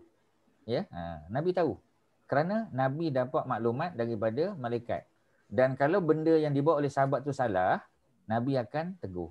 Ya, kerana Nabi, macam Nabi Musa kan, kita baca Suratul Kahfi. Pasal apa bila Khidir tebuk perahu, Nabi Musa tegur? Pasal apa bila dia bunuh budak lelaki kecil tadi dia tegur? Pasal apa ketika dia bangunkan balik tegakkan balik dinding tu kan? Dia tak minta upah. Pasal apa? Nabi Musa tegur. Kerana memang Nabi dan Rasul bila dia tengok benda tak betul, dia kena immediately dia kena tegur. Betul cakap Nabi Musa, perbuatan Nabi Musa tu betul. Tetapi macam tadilah, sebenarnya Allah nak ajar Nabi Musa benda yang dia tak dapat wahyu. Ada benda lain di sebalik bocorkan kapal, bunuh budak, ya, tegakkan tadi, dia ada rahsia yang Nabi Khidir yang dapat wahyu tu, bukan Nabi Musa. Allah nak Nabi Musa belajar daripada Nabi Khidir tu, ya cerita dia. Ya, so macam itulah tuan-tuan dan puan-puan. Okey, tuan-tuan dan puan-puan, ya, mudah-mudahan ada manfaat. Ya, sama. Ya. Terima kasih Ustaz. Ya, sama. Ya. Jadi mungkin kita harapkan ada give and take, ya. Ada perbincangan, ada sharing, ya, sebab benda-benda ni dia melibatkan amalan harian kita. Ya, itu tujuan kita belajar ni tuan-tuan. Personally ustaz pun ada banyak benda yang ustaz sendiri baru belajar, baru jumpa. Macam hadis yang ustaz sebut tadi, Syekh Ali Jabir tadi. Ustaz tahu doa tu, tapi sebab ustaz ada doa-doa lain, ustaz tak amal. Tapi bila dia sebut, ya, maknanya it's about time lah. Ustaz kena tambah doa tu dalam doa tidur ustaz. Ya, yang bismika rabbi wada'tu jambi tadi. Ya, ustaz pun dah mula balik, hafal balik doa tu, ya, supaya kita boleh amal. Ya, dan kita tahu Syekh Ali ni pun orang yang beramal dengan apa yang dia sebut. Ya, walaupun adalah orang petikai, ada benda-benda, tapi secara umum yang dia cakap tu betul. Dan duduk dalam Sahih Bukhari, ustaz amal lah. Ya, so sekadar itulah tuan-tuan. Terima kasih atas perbincangan yang baik, mudah-mudahan ada manfaat. Ya, kita berhenti pada muka surat 266, nanti akan datang 267. Masih lagi sifat amanah. Terima kasih kepada semua, Haji Nazri, Haji Mat Syah, ya, semua tuan-tuan. Mudah-mudahan sama-sama. Terima kasih Ustaz. Ya, sama. Terima kasih Ustaz. Waalaikumsalam warahmatullahi wabarakatuh. Assalamualaikum warahmatullahi wabarakatuh. Wa antum jazakumullah khairan. Assalamualaikum. Waalaikumsalam warahmatullahi wabarakatuh. Thank you Nazri. Thank you Nazri. Sama-sama. Thank you sama-sama. Minggu depan. Thank you Nazri. Terima kasih hadir Haji Nazri, thank you so much. Okey. Sama-sama. Terima kasih. Sama. Terima kasih semua. Terima kasih semua. Bye. Thank you. Jaga kesihatan, keselamatan ya. Okey Nazri. Thank you Nazri. Okey, Thank you. Hello, Sarum. Ya. Okey. Rom, kau main yang kau main jari ni buat apa? Aku tengok jari kau aje. Ya ke? Okey. Kau ada belik tu. Macam tu nampak tapi kau duk belik apa tu dekat ni jari kau besar-besar dekat skrin kau. Ya ke? Kau tak perasan je. Jari kau. Jari kau aku tahu lah asyik pegang ni apa benda kapal terbang tu tak payah dah tak laku dah tu. Tak payah tu. Okey. Alright. Assalamualaikum semua. It's good to have you back, Rom. Salam tu lah. Selamat malam. Azizul mana? Azizul. Dah left. Tidur dia, babe. Dia left already. Left dah? Maknanya dia dah letih tu. Ya, okey. Okey, babe. Dia kena ragging. Petang tadi kena ragging. Man, kau punya dahi makin kilat, Man. Okey. Alright. Okay, see you. Waalaikumsalam. Bye. Okay. Assalamualaikum warahmatullahi wabarakatuh.